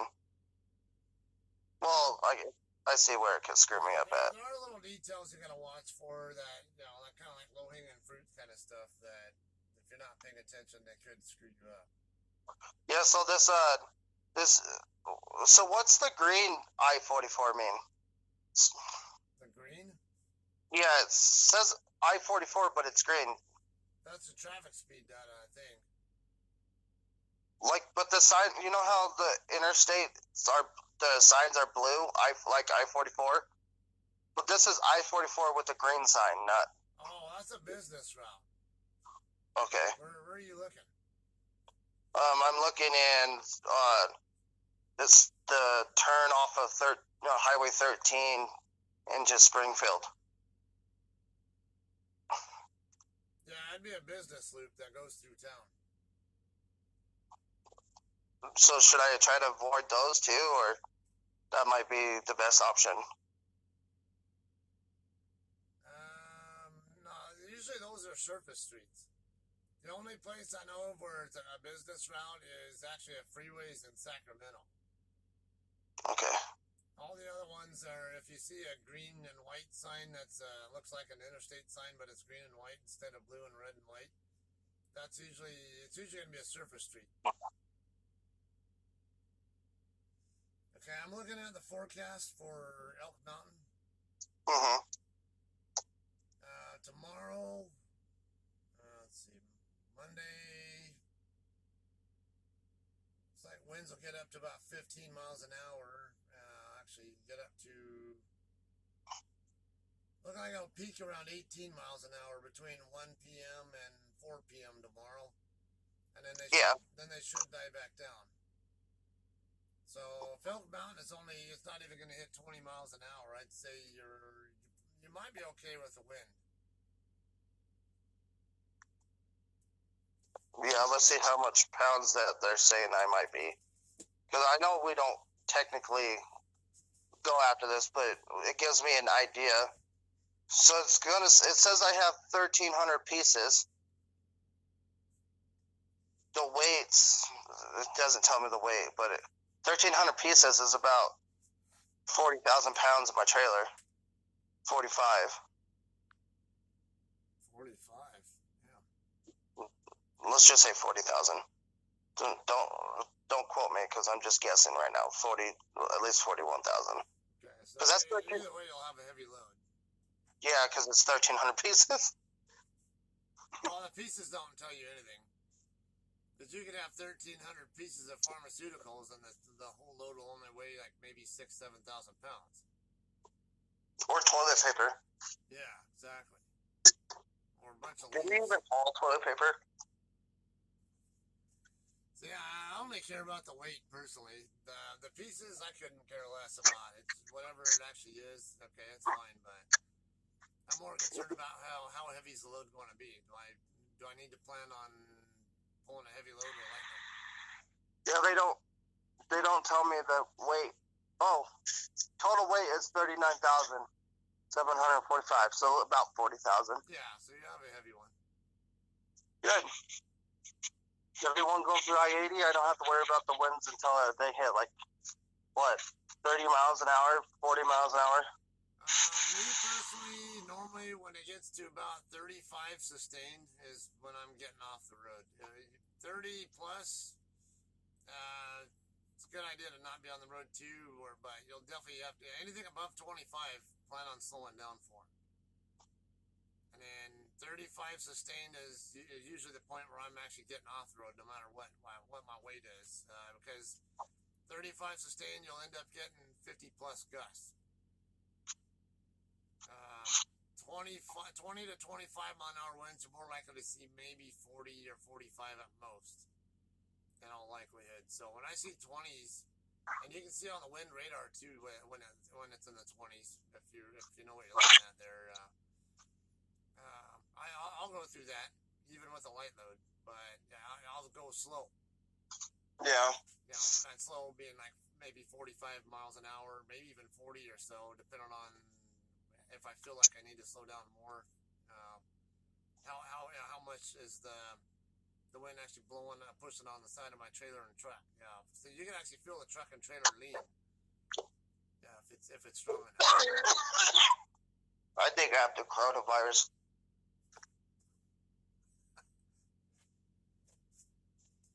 Yeah, when I see there, it's only supposed to get up to about 18 miles an hour, and I don't think you'll even be in the Elk Mountain area by then, because if you're picking up at noon, it's going to take time for you to get loaded, and then more time to get from leaving your shipper even to Wyoming at all, and then you're going to be in Wyoming at least 3.5 to 4 hours by the time you even get to Elk Mountain.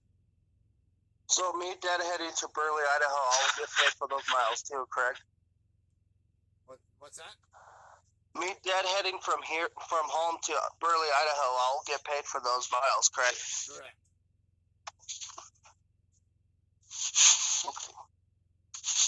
All right, so yeah, looking at the wind forecast at least, I think you'll be okay going through Wyoming.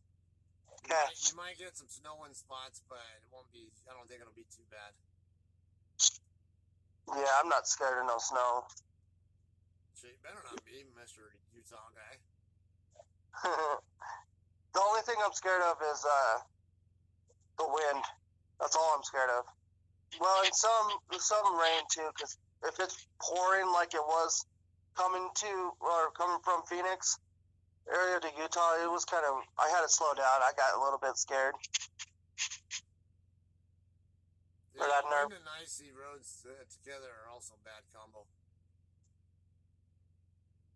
All right, yeah, it sounds like you got a pretty good idea of how to get there, the right route, whatever.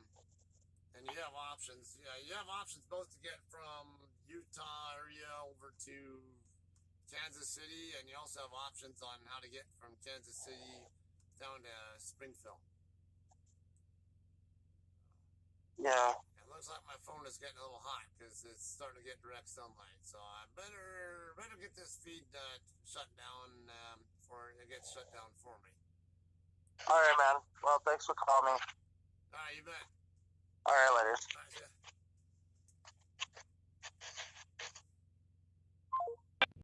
yeah. Okay, yeah, my display's getting darker or dimmer where I can't see very well. So I'm going to have to end the feed here in a second. Eric, I see you got your driver code yesterday, and you'll possibly be out either late Tuesday afternoon or Wednesday morning. All right, cool. Good deal. Probably see you out on the road hopefully soon.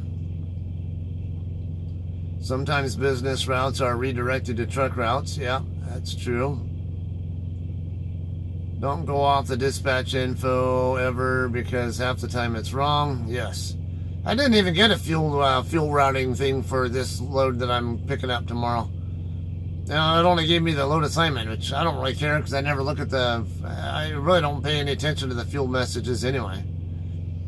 So you're talking about a toll road being a green road. Where did this guy learn math too? Heard more nonsense sitting here in the background to last a lifetime. Yeah, 30 is my cutoff. I drove through Elk Mountain with possible 60-mile-an-hour gusts.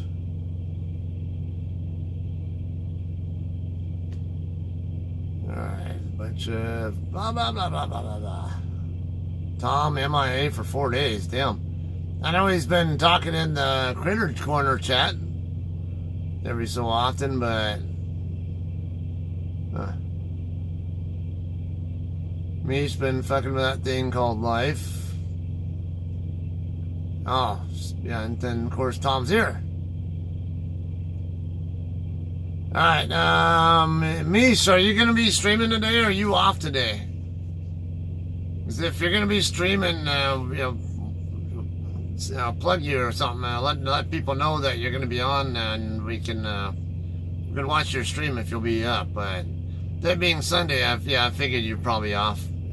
Just figured I'd ask because you never know. I know you being a little more local driver, it's probably reset on the weekend. So, all right, I guess we'll see y'all then tomorrow. I'll get the load. I'll get another stream going once I'm actually done loading over there and ready to leave. And then keep an eye out for Mish also. I'm sure he'll stream before long as well. No plugs. I don't need the pressure. Oh, I can give you the pressure. Yeah. All right. Oh man, it's so bad. All right. Yeah, I'll see you all tomorrow. Thanks for hanging out and watching, and we'll see you all next time. All right. Thanks.